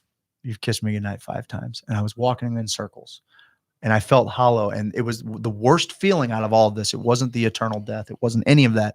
It was the fact that I had never felt so much love in my entire life from all of my friends, 50 fucking people loving me to the fullest. And I've never felt so alone in my life. I was completely isolated. It was like the love was right here and there was just a fucking invisible wall that kept me from fucking grabbing it. And I was just so alone. I could see all of it. It was all around me. I knew all of these people loved me and I couldn't feel a fucking second of it. And it was it was torture. It was fucking torture. And I remember even saying to you, I'm like, I'm a hollow man, dude. I'm a hollow man. I feel nothing. Your voice was different. Like your voice is back to normal. I'm now. back. Like he's going, I'm hollow. And I was like, who fucking said that? Like that came from behind your soul, dude. Like it was hard for me being your best friend. There is no Dana, only Zool. Totally, to see you going through that, because I've never even seen you. No, because I live in that space. Yeah. And the reality of the situation is Craig, who lives in that space with intention and love, fucked around, partied like an asshole, and was reminded his number one, like it's my first commandment. You know what I mean? Like they're fun, but you don't do them for fun. You know what I mean? You're going to have fun as long as your head's in the right space. Don't fucking do them for fun. Doesn't work for me. Might work for you. Might work for somebody else. Doesn't work for me. It's my number one fucking Your rule. intention was to sober up, and my God, talk about DMT. That was the deal. I go, oh, you wanted to sober up? Okay, cool. So that's fine, right? I still attribute a lot of it to, a solid 24 hours of tripping, which it's a lot for anybody with no sleep, with no anything. Like it's just a solid fucking. It's hard, and like I've woken up before after a night of like festival kids are laughing at you right now. Festival kids are laughing at me. But so here's where if they can still laugh or feel. Here's where and that's the other thing is like festivals have things in place for people that are in that space. Festivals have tents you can go to. They have 5-HTP that you can take. They have DEHC that you can take. Like there are things that you can take, or DEHA. They have trip sitters. You have angels. You have all kinds of these beautiful things. And I didn't, or at least I didn't feel like I did. The last thing I was going to do was fuck everybody's shit up because I couldn't handle my fucking thing. So I locked myself in my own prison. You got to understand that would have made everyone feel so good, though, letting To themselves help you. I know. Oh. To help you. They want to return the favor. Like you asked me what I've pulled from this. I've pulled so many things from this. Like I don't have to be a fucking hero. Part of being a hero is being, there are some people that look down and saying, don't be fucking vulnerable. Being vulnerable is weak. Say you're being open. Well, no, in this particular instance, I needed to be fucking vulnerable. I was a shattered fucking soul. And the fucking Stone Temple Pilots fucking lyric kept playing over and over in my head where I was like, too much tripping and my soul's worn thin. It just kept playing over and over and over again in my head. There's all of these loops going on, and I'm like, I fucking broke it, man. I broke it. I got kids at home. I got I got a life. I got all kinds of shit. I fucking broke my fucking psyche. What did I do? I was in such a good place. I'm the fucking jovial Jaguar, man. I'm fucking, like, I want to go like. Yeah. So I woke up Sunday morning, and Sunday morning's already hard because everybody has to say goodbye. Everybody has to say goodbye. And that's the worst part of the trip. You don't want that weekend to be over, man. It's a beautiful fucking weekend. If I could do it, I don't think I could do it for a week. I don't think it becomes the same thing if you did it for a week. But god damn if Sunday doesn't suck. And damn it if we didn't fucking party and make a fucking mess. And I'm really bad about when I fucking, yeah, I know. Well, it's, there's a couple guys that run this show, and there was one there. Yeah, whatever. No, I'm just fucking with you. So we got sticks. This shit happens to me all the time where a bunch of fucking work that needs to be done. I'm already not feeling good. My friends are saying bye. Like there's all of these things that are building my anxiety up. Oh my God, this is a fucking task and a half. I got to get that cocksucker out of the trees. I got to pack all this shit up. We got fucking, we got candles. We got to fucking carrying shit. And you're like, oh, I'll drive a truck down here. Like, so we did like 15 minutes of nothingness too. And we were kind of talking and integrating. I did it 50 times where I would pick. I resolved I was going to take my van. I was going to pull it up so I could just throw shit in my van. Yeah. And then what I would do is I'd grab a fucking bottle and then I'd walk back to my van and I'd set it down. And I'm like, what am I doing? I got to pull my van up. I got to go get my keys. They were up there by that bottle. So and then I would get up to my keys and then I'd grab like a fucking candle. And like, dude, I'm just walking in circles aimlessly. I'm just depleted. I'm fucking sad. I'm choking up. I have no idea why I'm starting to cry. People are fucking leaving. Everybody's blown out. The weekend's fucking over. There's this fucking giant mess. I still got to go down and write a fucking huge check. There's just so many fucking responsibilities. And god damn it, if I don't just need fucking like 10 hours of fucking sleep, man. But it's 103 degrees already. By the way, I got to go get my son who's 300 miles away. I got fucking, there's fucking life to live. I got to get back to life. Yeah. I'm fucking breaking down. I'm breaking down, man. I was fucking as sad as I've ever been. And I remember, having to head southwest to get my son. And I'm like, thank Christ, my fiance was like, baby, why don't we just drop your car off like in, St. Robert or Rolla, and we'll just ride down. We'll get them together. You don't need to be alone. I don't want to be alone. I'm like, great. Yeah. I need to start trying to make sense of this. Thank you. I love you. Perfect. We stop at a diner, have a nice big fucking fat meal, just as much as we can eat. Our friends happen to be there from the campsite. So we got, there was like 6 people that were there. So we have this beautiful lunch. I have this, but I'm still not right. I think you even kind of tried to text me or call me a couple times. And I'm like, I'm broken, dude. I don't know. I was like, I think I just needed to take a break from everything. I scared you. All right, bro. Yeah. And at that point, I had scared myself completely sober. I was like, oh, I'm done. I don't have to ever go there again. I saw it. I've seen the greatest that it can offer, and I've seen the fucking worst it can offer. I've seen the whole spectrum. I'm done. I don't have to do that anymore. That kind of broke my heart. I love being a psychonaut. I love fucking trying to think about things differently. And I was like, oh, I'm done. I'm done. I'm not drinking anymore. I'm not smoking anymore. I was scared fucking sober, man. And it was, you asked me what I got from it. Well, I didn't get much from it for that night. I didn't get much from it the next day. I started to finally sleep. Were you still in a loop after? A little bit. I was my language was garbled up a little bit. I was kind of having a hard time formulating my thoughts, my sentences. Bad trip. Just getting a little bit hung up a little bit, and yeah, so there were like little loops, but they were correcting. They were kind of correcting, but I knew at the end of the day, the only thing that was going to fix this was just my brain needed to shut down. when you sleep on the ground, I ditched air mattresses a long time ago. When you sleep on the ground in a tent, you're grounded, right? And 2 or 3 hours of sleep will fucking sober you up. I remember on Sunday morning, the one thing that I was crazy fucking, you know, up from buddy, well, you got the earth putting its natural, dude. So like Friday morning when I woke up after 18 beers, I woke up after about 3 hours of sleep, right as rain. Really? Partied all night fucking Friday. Saturday morning before the float, slept 3-4 hours, woke up, right as rain, dude. No hangover at all. And I wasn't drinking as much water as I should have been. Like I was fairly dehydrated, you know, like. Dude, I forgot what you texted cool. me. I was like, "Are you back yet? I'm bored." You're like, "Bro, listen." I remember you came to me like, "You can have all my acid. I don't want to be anywhere near it." I go, "Okay." What happened? I'll take that shit off your hands. Excuse me. It was It was 20 hits. So it took me a long time to figure it out. But the only thing that helped was sleep. And I ended up, you know, I was taking all of these 2-hour naps. I had to take another day. I took all of these 2-hour naps, and like every time I woke up, I felt a little bit better. I'd eat a little bit, drink a bunch of water. All right, back to sleep I go. There you go. Just hydration and rest, hydration baby. and That's rest. all Hydration living and organism rest. really Hydration and needs. Do that for about Jerk off, maybe 4 or 5. I do that for about 4 or 5 rotations, and it's time. It's showtime. And by the time we got here Monday night, I was like, I don't fucking hate everything that I am anymore. So it was a huge.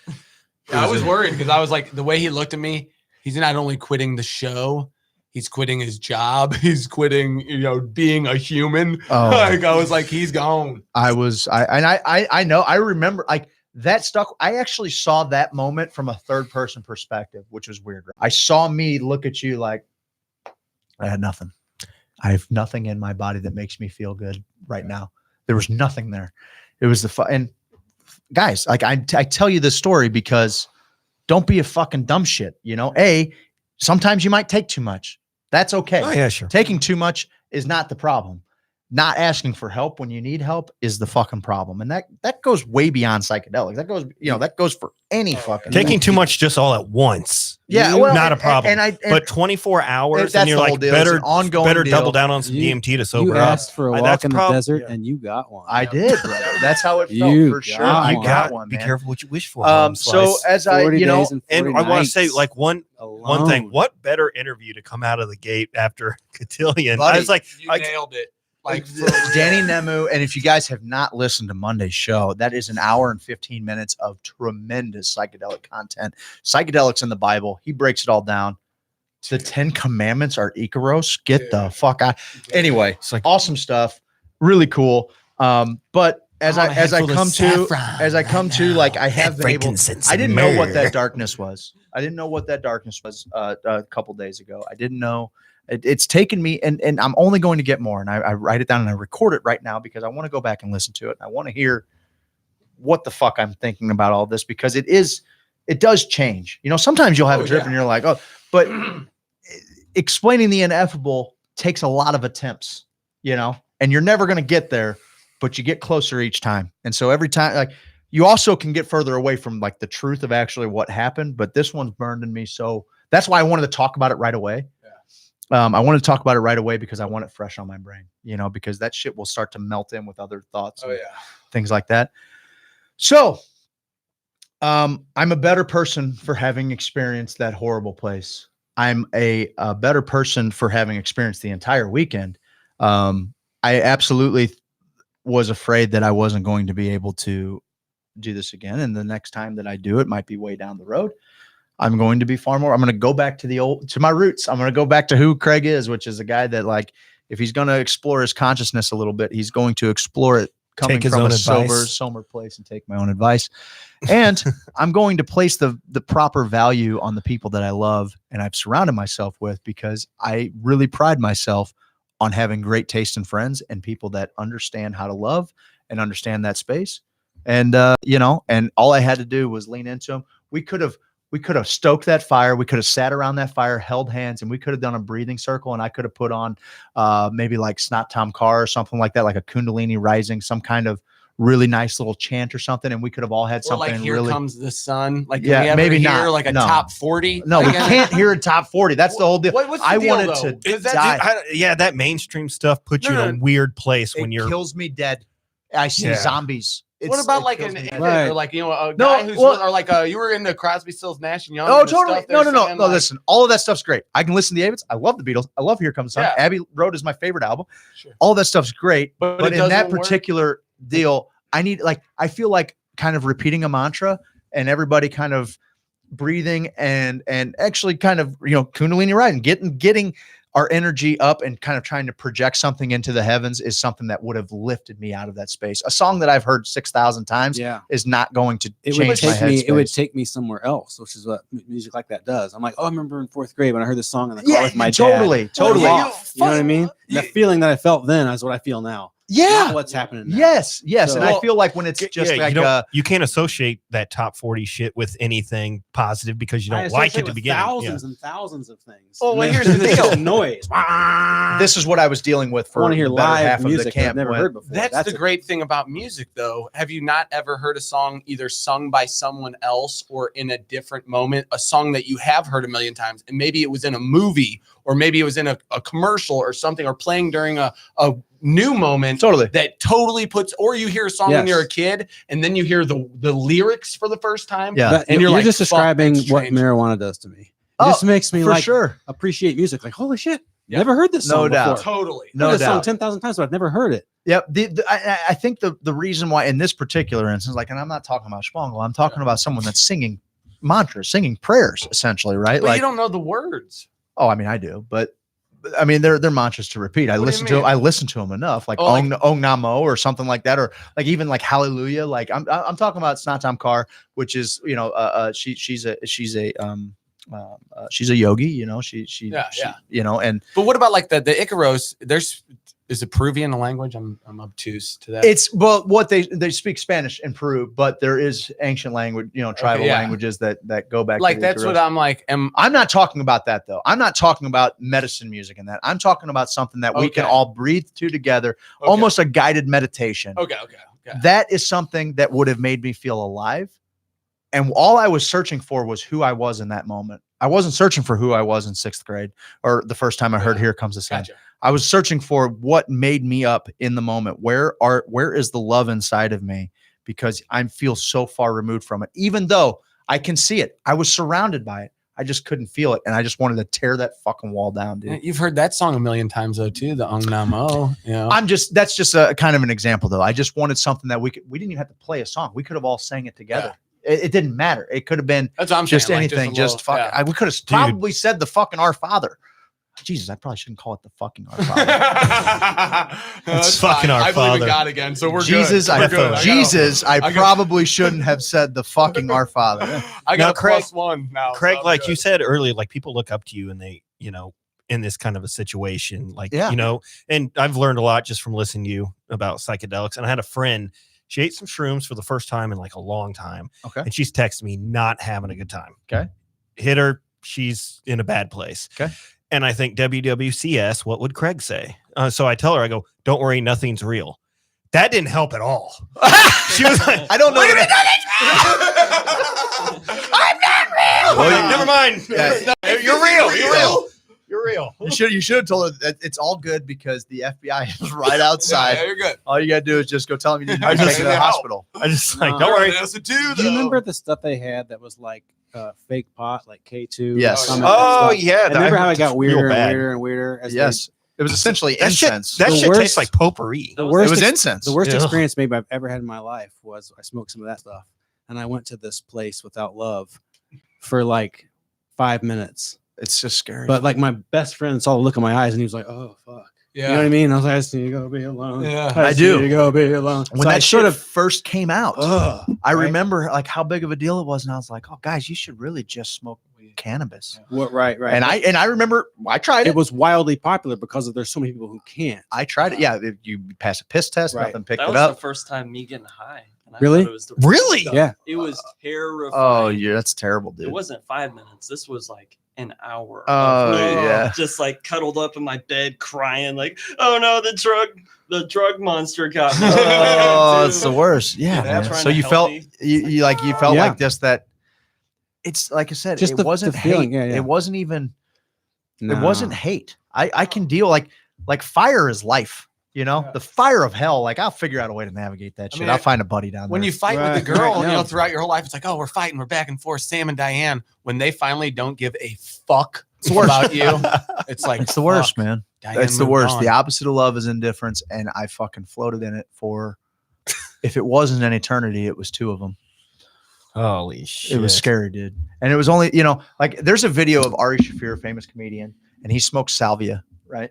And he's on his trip with his friends, and in 12 minutes time, he lives 6 months of another life. And in this life, he has a 9-to-5 job, and he has all new friends, and he has a relationship, and he has an apartment. Like it wasn't like fucking, you know, floating stars or anything like that. It was a dude's just regular mundane life that he was in. And when he came back to, he's like, the fuck are you guys doing? Like he thought these guys were just a dream, you know, in this other life. And like, so it was like there's a book called Black where this guy jumps back and forth between a dream reality and this reality. Is not that he loses track of which one's which. Yeah. It's very similar to that. Like he lived a fucking day-to-day life for 6 months in 12 months time. Like and the I was Max. like, ooh, that's, remember that show? and I'm like, ooh, that's kind of cool. What's that? The Max. Remember that cartoon where he lives in the city, but he also lives in like Oh, I that remember that. jungle kind of place.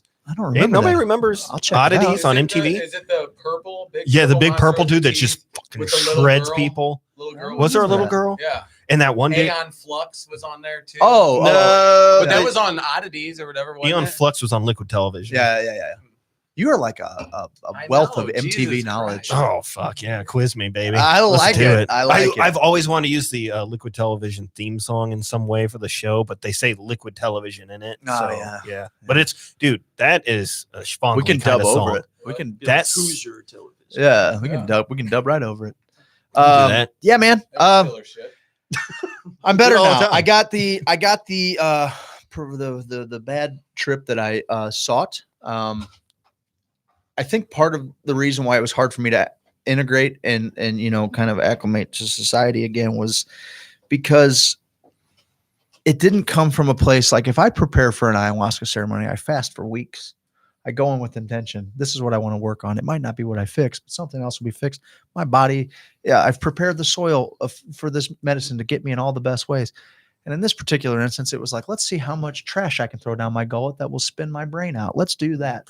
And I was hating myself for it. I felt fucking gross. I felt like there was this moment where I'm like, are you a fucking junkie? Like that was what I like that was what was going through my brain. Of course I don't think I'm a junkie. Of course I started out with all of the best of intentions. Of course addicted to DMT. yeah, that luckily you know, like, and that's another thing is like they're you know, they are You got any DMT, bro? they are yeah, man. It was I got my neighbor's You still TV. seem like you're still wrapping your head around it, even now. I think I will be for quite a while, and I want to. I will continue as new thoughts come because the Well, how long indifference thing ago kind of was came this? today. Like a week ago, 2 It weeks. wasn't ago? long ago. Yeah, Yeah, it was it's pretty, gonna pretty take you short some ago. time. So yeah, and I think it's that's last Saturday. as I get more and more Shit, that wasn't long ago. from it, as I get more from it, then I'll document it because I was even thinking like, well, what was that space? Because it didn't feel like hate. It didn't feel like even hurt. It just felt like I existed, but nobody knew that I existed. And I also had these things Just where like I'm like, before I pulled you out of the depths. Yeah, of the Angie yeah. station. and that was the other thing. When I got back to camp, I remember thinking that I remember feeling gross because I couldn't lock in on what people were saying. And I remember thinking like, well, how much could you possibly, like, all of these horrible thoughts running through my brains that my brain that I wouldn't normally think. And I was like, well, like, how much do you really value these people if you can't concentrate on what they're saying for 2 minutes? But I couldn't And they love you, and you are despising them right now because all they are is noise. Yeah. And I know that they love me. Noise. I even, And that's making you feel even worse. That's a loop. it was another loop. That's another. It was loop. this shame loop where I was devaluing people that I loved that were actively loving me. It was a music loop that was like every song sounded the same. The fucking jokes, everything that people were saying, I was just like, this shit isn't You're funny. like Stan Marsh on that You're one just episode of describing South my Park. life, and it's a little hurtful. It's a Everything little sucks. hurtful. Just wait until you smoke This feels like a personal Get up, attack. That's bro. exactly how I live my life. Go to bed. Set Well, the and alarm. I'm I not could sure go down that- there and get unlimited love, but I'm gonna stay up here by myself. Yeah, it was like the Grinch. Fucking hate Yeah. everything. Like all Music's so stupid. Everybody's jokes are so fucking stupid. everybody in Whoville is singing So songs dumb. and holding hands, and I'm just like, God, with your fucking joy. Kicking the dog. Don't Ah, you know that I'm fucking black on the inside? Scrooge McDuck. So that concludes, at least up until now, kind of my integration and my fear. You know, Great. it happened. But let's Great. talk about some other fucking crazy You wanna shit. keep Well, going, or- well, I mean, we got Will Yeah. stop by. Let's talk to Will for a Let's second. talk to Will first. You got a shout out. Jesse Hickman said in the comments, Will O'Donnell, Yeah. the best St. Louis comedian. What? No, he did. He's a fan. So, what did we learn today, Will? So my weekend, I got some yard work done. And then I came home I got a little fucking paranoid yard after I too. smoked a joint, bro. I'm Holy- there with you. Yeah. That I gotta process. I gotta go recover from the story now. Like I've been traumatized by the story. I gotta go walk around and think about my gotta life try for a this little bit. DMT. You got Terrence That was a McKenna hell of going. a story. Yeah, that's the kind of thing that make Terrence McKenna be like, God It's intense. damn, dude. Well, I thought about emailing Shane Moss, because I feel like if I kind of tried to unpack this with Shane, like he could kind of walk me through this a little bit. I'll give you Danny Namu's email too. I- If you ever find yourself bottoming out, I or just whatever the feel fuck like, called it. like when you've been to that space and you've been fucking scared straight by that space, there's plenty of people that can hold the conversation with you, but there's some guys that are kind of famous for it. I'll bet Who Shane we- would have who called we you. made I bet friends- Shane would have called your ass and been like, "Bro, what up?" That's my best. That's my deal. Shane Like Moss. I want him to. It's his dick. The squeeze. But I did. I thought, I'm like, fuck. Who do I know that like could maybe best help me navigate this? Could have called me. I was just sitting here at work. I'm like, oh, Shane Moss. He's blasted off 365 times. I know another guy too. Terrence another guy here McKenna's in town dead. that I Can't met call that- him. Oh yeah. And I've thought about reaching out to him too. I probably will, because I really want to kind of like, he's one of the smartest people I know. We've got Ram Dass live on the satellite from Maui, Craig. He's gonna walk you through this. I'm probably gonna watch Going Home Tonight or something with Ram Dass. Like I have Death been. movie. No, that's a different one. Isn't that going? Well, I guess Going Home kind of is too, but Isn't that leading up to his death? kind of. Yeah, I mean, kind of. He's just kind of. Yeah, he is kind of post stroke and it. Yeah. Yeah. Post stroking it. Sorry, I don't know. I don't know how much it bends everybody else's brains to talk about it, but yeah, I'm happy to integrate. I'm happy to not feel like I'm on an island. I wonder how dangerous it is to throw that out there after it's done. I should let everybody know that I did all of this in a place where it's completely legal to consume. Yeah. And all of this was just completely hypothetical. Yeah, I this did is none of this these. is buddy I did Greg. none of these things. This was Greg and my buddy Queeve Yeah. came back and they told me a story. Greg and Queeve. Yeah, they're nuts. So Will, have you ever done acid on stage while you're Oh performing? my god! Oh my god! man. I can't even have marijuana in my system for 3 to 6 hours before I go on stage. Yeah. yeah, that would probably. I think actually pot would probably freak me out up on So- stage even more so. Yeah. I'd be freaked out if I didn't have any weed. Right. I'd be like, And I get that, "Ah!" and there are a lot of people like that. but Yeah. Not me. I'm pretty neat. So I gotta go. Yeah. a lot of people out here like that. Yeah, I don't like a lot of attention on me if I'm on anything. Come on with yourself. Yeah. I don't like that. What do you I don't like sorry. attention on me if I'm on anything. That's why we Right, never right, point that's the what I'm camera Yeah, at you. thank you, but We never point the camera at you ever. good. That's fantastic. I like it. Keep it that way. No, I couldn't imagine just doing all that around so many people. Like I've done it. Like I've been at raves and have taken like one hit of acid, and that's like as crazy as I've gotten in public. But if I'm gonna eat multiple hits, important, man. You gotta go be alone. Not Yeah, I alone, want- but yeah. like one person. home I'm a bit alone loner with too, some huh? good I'm a music, bit of a dude. loner on myself. I feel like that's where. Well, you got alone this time, didn't you, brother? I like to go I to just- like you some got sort all of the riot way alone. situation. You know what I mean? Where Oh, there's, like, yeah, a lot of yeah, the tension. riots. Yeah, let's fucking like, get I ate a bunch of some them real at Hunter S. Ferguson. Thompson shit there, buddy. You go get in the middle of a fucking the cars are on fire. Did maybe to spur a little more conversation? Did you have a couple of rabbit hole topics you wanted to talk about? Yeah, we can talk about some rabbit hole. you have Steve, I did have you places want? to be at some point? This is like a 4-hour long. How long are we this going? is going. We've been hour and 40 minutes so far, Jesus, You're in a according to time the. loop. Fuck, I talked God about damn, 7-8 dude. minutes. Oh, I thought 40 minutes. Man. Actually, you know We what? saw- That kind of reminded me of that story. And anytime you talk about DMT, have you seen the Rick and Morty where he's like at the arcade and he puts the helmet on and he lives an entire life and then he takes the helmet off and he's at the arcade? It's like a game. That shit weirds me out. It's exactly what it was for me. Yeah. Even Fucking Black shit, that Mirror shit has weirds several me out. episodes like this where like you get to tap into this virtual reality and it's a reality. It's a true reality. And that's where it's heading, right? Yeah. Augmented reality and especially virtual reality, because virtual reality actually takes you into it rather than taking things and putting it into, your physical space. That's only going to get better. I can't even imagine. Like I think about where we were at with phones 20 years ago, where we were at with like they had like an Exhilarama, they had like a VR you could sit in that was like very rudimentary blocks. Remember the beachhead one? Yeah. Where Exactly. Yes. Now you think about it, like now everybody I would get high now as people shit can in one have it in their beachhead.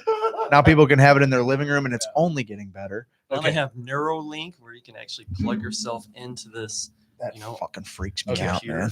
Imagine this, if you will. I keep waiting for I play a lot of sports games, but games are getting better with all the sports games. It's my guy, and then all these other artificial intelligence guys, right? I keep waiting for when you do be a season or be a pro or whatever, where you live the guy's life. Yeah, franchise Eventually- mode or something. Eventually, you'll be like that guy, kind of. But then the artificial intelligence in the game will figure out how to Interact with you. figure out DMT vape pens, and then they're hitting their own version of DMT that they created themselves in the AI, and then they're seeing all this shit, and I'm like, oh man, what are we? Oh, I mean, it plays into the simulation. I mean, I'm Don't fuck all with in. Craig right now. He's still. I'm good. He doesn't need any existential questions. I'm all in on that though. Like I'm Needs in water for and I'm in rest. for simulation theory. I think that it's I think it makes a lot of sense. I think that it's a really strong possibility that we live in a. Well, how do you Computer explain simulation. what you saw in there? Like, what were we seeing? What is that? It felt realer than real for me. No doubt. Do you want to talk about when you did it, like Yeah, a little bit about absolutely. yours, like Absolutely. take that over a little bit Okay. because Steve and I had some parallels with the space, but let's hear about kind of what you saw. Okay. Well, I'd like to start off by saying I went into this float trip with the intention of this being the thing that I was going to do. I intentionally didn't drink much alcohol and I didn't take much psychedelics at all. And whenever I saw that this little corner in camp was being made just for this, I was like, oh my gosh, The sign. this is like the jackpot right here. We struck gold. I didn't intend to do it Friday night. That wasn't the thing, but it kind of got brought up and I felt like, all right, it was right. Friday night, whenever I started to do it, it was okay, 1 hit, 2 hit, 3 hit, the same things that you guys were experiencing. But then I started to feel as if a lightning bolt from a couple light years away just struck on that third hit. And I heard the crackle, and then my ears started to ring. And then it felt like all of this energy was rushing in my left ear and just shooting out. I don't know why, but Was it painful? No, it felt really, really good. And because before that, it did seem like camp was getting a little too rowdy and I couldn't concentrate on much. And so whenever this happened, it was like doling everything out and it was taking over. And I prepared myself for this for a month. I was ready. I was doing little micro doses, a couple weekends prior just to see what the feeling felt like in mid meditation. So I was like, okay, this is what it's going to be like whenever it actually happens. So after that third hit, that you could always be very wrong. I found out the hard way that, trying a little bit and then a week later eating a bunch. Yeah. Oh yeah, It's different. It's dosages different. yeah, for sure. right. But I think what stood out the most for me with this DMT pen was it was the sensation it gave me in the microdose form was very similar to 2 hours of sitting in a float tank, not moving any of your muscles, just being completely separate from your body, and just the sensation of that. Also, I did a few Kundalini yoga meditations, Kundalini, and I got a definite outer body experience with that on multiple occasions. So whenever it came time for this, I was like, oh, okay, like it all makes sense now. Okay, I was doing something right. Something was working.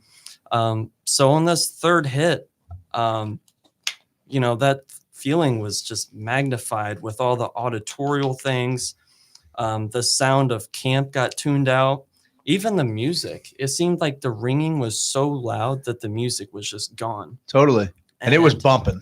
The music was loud, by the way. Yeah. So this crack of lightning that was a couple light years away, when it felt like it finally struck my third eye. It felt like my third eye exploded and it was like oozing all down my body and then pulsating. I could feel every square little centimeter of my body like radiating with just pure electricity. And then I closed my eyes and I focused my attention to my third eye. And that's when I saw it was a white background. And then really far away, it was black, like a black screen, like black mesh. And I was being shot towards this black mesh. And then when I finally came up to it, it was like, I just had to, I don't know, I felt like the harder I concentrated, the easier it was to go through. But whenever I finally got past this black mesh, it was like, just. Were you just in a bunch of little pieces after that? Like, did it? Well, yeah, after that, it felt like I left my body behind and I was pure, like it was pure white space. What you were talking about being in the white space, and there was no one around. It was just me there. But I wasn't in this body. It was just pure consciousness. It's the singularity, brother. Yeah. Yeah. What does that mean? Singularity, according to, was it Rick Strassman or Doblin? Kurzweil? Kurzweil, yeah, Ray Kurzweil. In 2041, we'll see artificial intelligence. One artificial intelligence machine will be more powerful than all the brains combined on Earth, and then we'll reach the singularity. And but yeah, that's a warm. That's kind of a warm, fucking gnarly. That's dude. kind of a warm space, though, right? Like when you, that is something that I think every psychedelic kind of has in common, which is at the end of that. At the most pure point of that experience is you feel the interconnectedness of all things. That's why the hippies are who the hippies are, man. When they found the shit, like, they realized, oh fuck, we are all one. I am he is he, like that's the deal. Like Namu talking about I am he is who, and then we are in the head. How like all the Hebrew text. Yes. That was heavy, that was gnarly. heavy stuff. Guys, go check out Monday's show. That's a warm spot because you're actually a part of the white. The white is something, right? Yeah. It's the fucking the whites or something. Yeah. Those dudes rubbed off on you a little. It's the fucking yin. Yeah, man. fuck that DMT, man. Here's some meth. Oh, goes great with that a lot. Keep going, man. But so I'm still trying to. So was the mesh like a screen that took your physical body away and just let your spirit through? So it was the physical body and anything like heavy fear based that I was holding on to. This undealt with emotion, all the trauma in the military, all this stuff, baggage that you carry around with you with life. Yeah. Also, afterwards, whenever I came out of it, I noticed most of my physical aches and pains, like my neck and my back, felt immediately my better. pussy and my crack. Kind of walked right into that. I did grow pussy. Continue. That doesn't deserve that big of a laugh. Please continue. It's a good song. But after that, I felt like I was just floating on clouds. How long did it feel like you were in there? The first night, maybe 30 minutes. Okay. Maybe 30 minutes. Okay. It felt like just a REM sleep cycle. Okay. Yeah. If that makes sense. Sure. Like I just got up from my cat nap. I'm like, whoa, what time is it? Yeah. So then we had the float trip Saturday, which I barely got really any sleep. I think I only took about maybe 2 hits of acid all day, a couple sips of alcohol, just because the night prior, that overall feeling that I was getting, just overjoy, love surrounding me. You didn't want to dumb it down. Yeah, I didn't want to dumb it down, and I just wanted to be clairvoyant and have the best, I don't know, possible jokes come out. And sometimes when I feel like I'm faced, I just want to sit back and just watch it all. No doubt. Which that's the way I felt last year whenever we went. I just felt like I did so much that I couldn't comprehend any conversation. Yeah, that was me.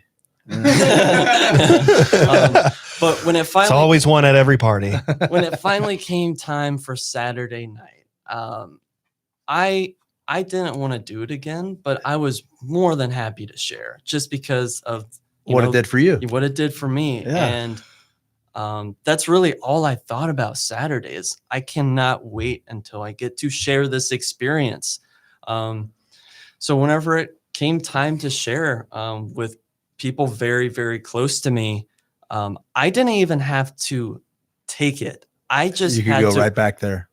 I was just watching them do it. And as soon as I closed my eyes, I was in the white space, the singularity. And whenever I could almost feel them, what they were going through. Join me. And it was, I cannot wait to explore more in that realm. I really can't. It's something I look forward to. Not yet though, just because I'm not. You need time, right? Yeah, you need time to make sense of the first one before you go and try and take on more problems. Like finish the problems you got in front of you, right. Before you do it again, buddy. I'm glad that you expounded on being able to feel the other people, because I truly feel like I was discounting how much work that actually is, because I didn't have I sat there with 10 people.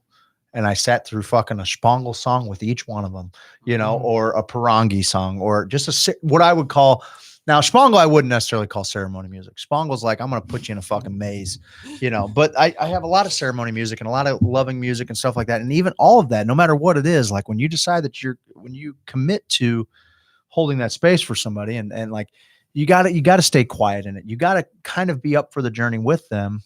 And it seems like, well, I'm not taking it, so I'm fine. I'm discounting the fact I don't have to take it.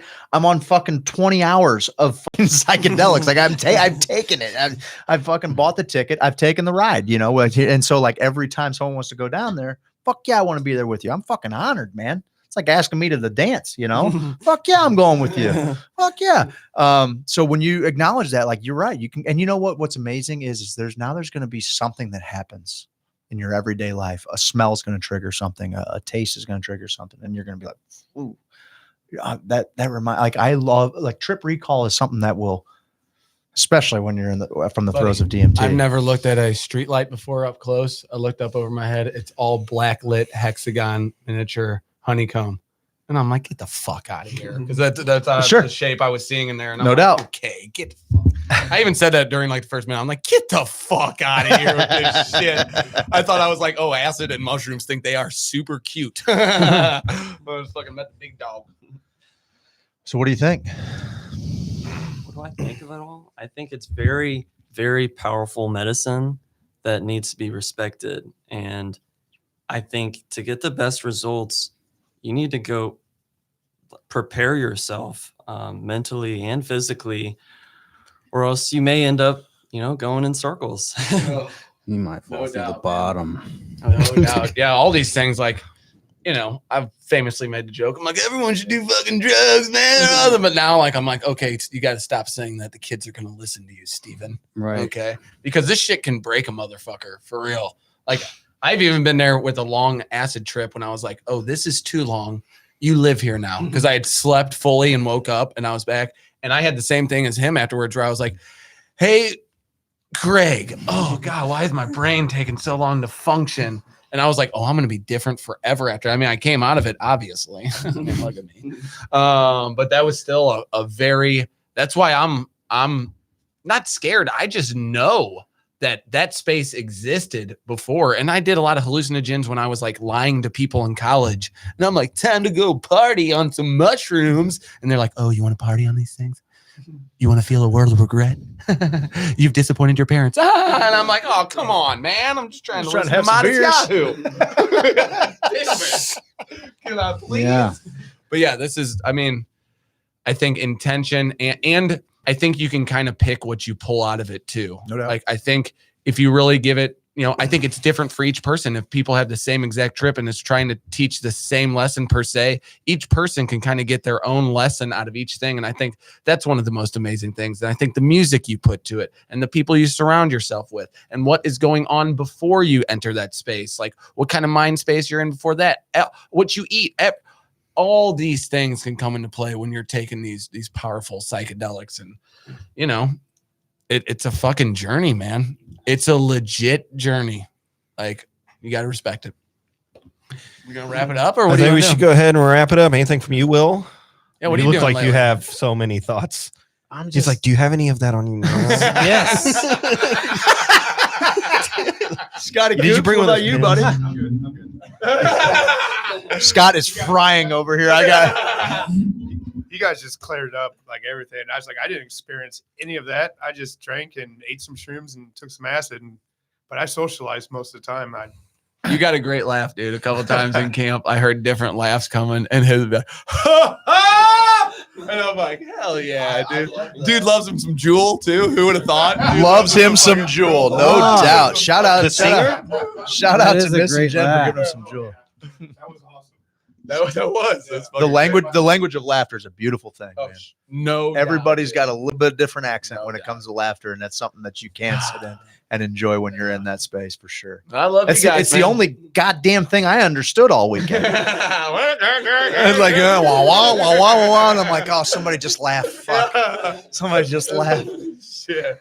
Will, I thank you for coming out, man. I Yeah, feel like this we has didn't give been- you any time, bro. This has been intense. I've had a great time. Cool. Where can we check Anything you going out? on? Can we Yeah, check you shout out all somewhere? your stuff, man. Let everybody know. When will this get on the rate? Well, I don't know. Soon, tomorrow. yeah, in a couple of weeks, I'll be at the Improv Shop, but they have a showcase once a month or every Saturday night at the Improv Shop. So Cool. I'll be there. I'm going to promote that. It's a cool place. Cool. Rafe Yeah, Williams man. puts that on, does a great job. Right Rachel on. Rafe. Cox. These guys are Oh, awesome. Rafe's doing things. Yeah, he's cool. Right on. Is that McKernan's brother's place, the Improv Shop? Central West End, isn't it, or something? Yeah, yeah. Okay, Yeah, well, there's only cool. one. Yeah. Right on, man. Well, let's get out there and see Will O'Donnell, guys. A couple weeks, wouldn't you say it was? Yeah, 2 weeks from now, 2 weeks. August 10th. August 10th. There you go. Boom. Yeah. I think that's a Saturday, Friday? Saturday night, Saturday August night. 10th. Yep. Okay. Mhm. That Cool. was great. We love you guys. Thank you guys. Zach, thanks for Thanks for sitting through the weird, Sharing. Zach. I'm happy to talk to you about that space anytime, buddy. I think of you as a little baby Buddha. I love being in the space with you, buddy. And I'll tell you what, when I did it, I was happy to be doing it with you by my side. Your coming to your smile the first night was was great. It was I was like, oh, everything's good in this world. I know. Everything's good in this world. The second night, I didn't see your smile first. He's blaming you. Yeah. it was all your fault. No, he was smiling. He was smiling at me. Oh, I'd have I to just- admit, you I played just- it off pretty well. I smiled right through it, buddy. I just couldn't get out of there fast. I think I even left you guys down there. I had to go and thank Christ my brother was there just so that I could just spill it out. He's like, you want some K? Just Bring it back out.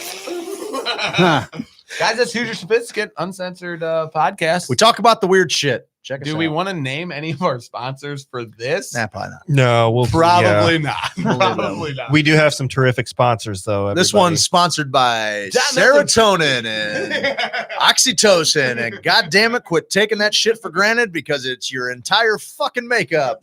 Sponsored by the DARE program. Yeah. Dare to keep a kid off. Yeah, fuck yeah. I saw the dare lion. I saw the dare lion in the hallway with a fucking just banging heroin in his fucking arm. It's like I can't fucking take these guys anymore. Fucking insufferable cunts. Thank Uh, you guys. Thank you. Who's Peace. Sophisticate? Peace. Mondays. Let's do it. 7 to This 5. time we'll record. Well, it's all on the book, so. Was that live? Yep. Oh, dope. Live in so many Yeah, ways. you can listen to it on your way home if you want. Yep. Probably will. That was 2 hours. Holy cow. That went fast. That's the fastest goddamn 2 hours. That went Oh, really dude, I was like, we fast. could do a 4-hour Today, one. the 25th or some nothing. shit. Today is the 25th. What is? Are we doing a commercial or something? Oh, you want to do that now, Steph? You want to cut that? You guys want to bang it out Monday or? I'm thinking on Monday. You can get here a little early. Uh, Or we can do it. right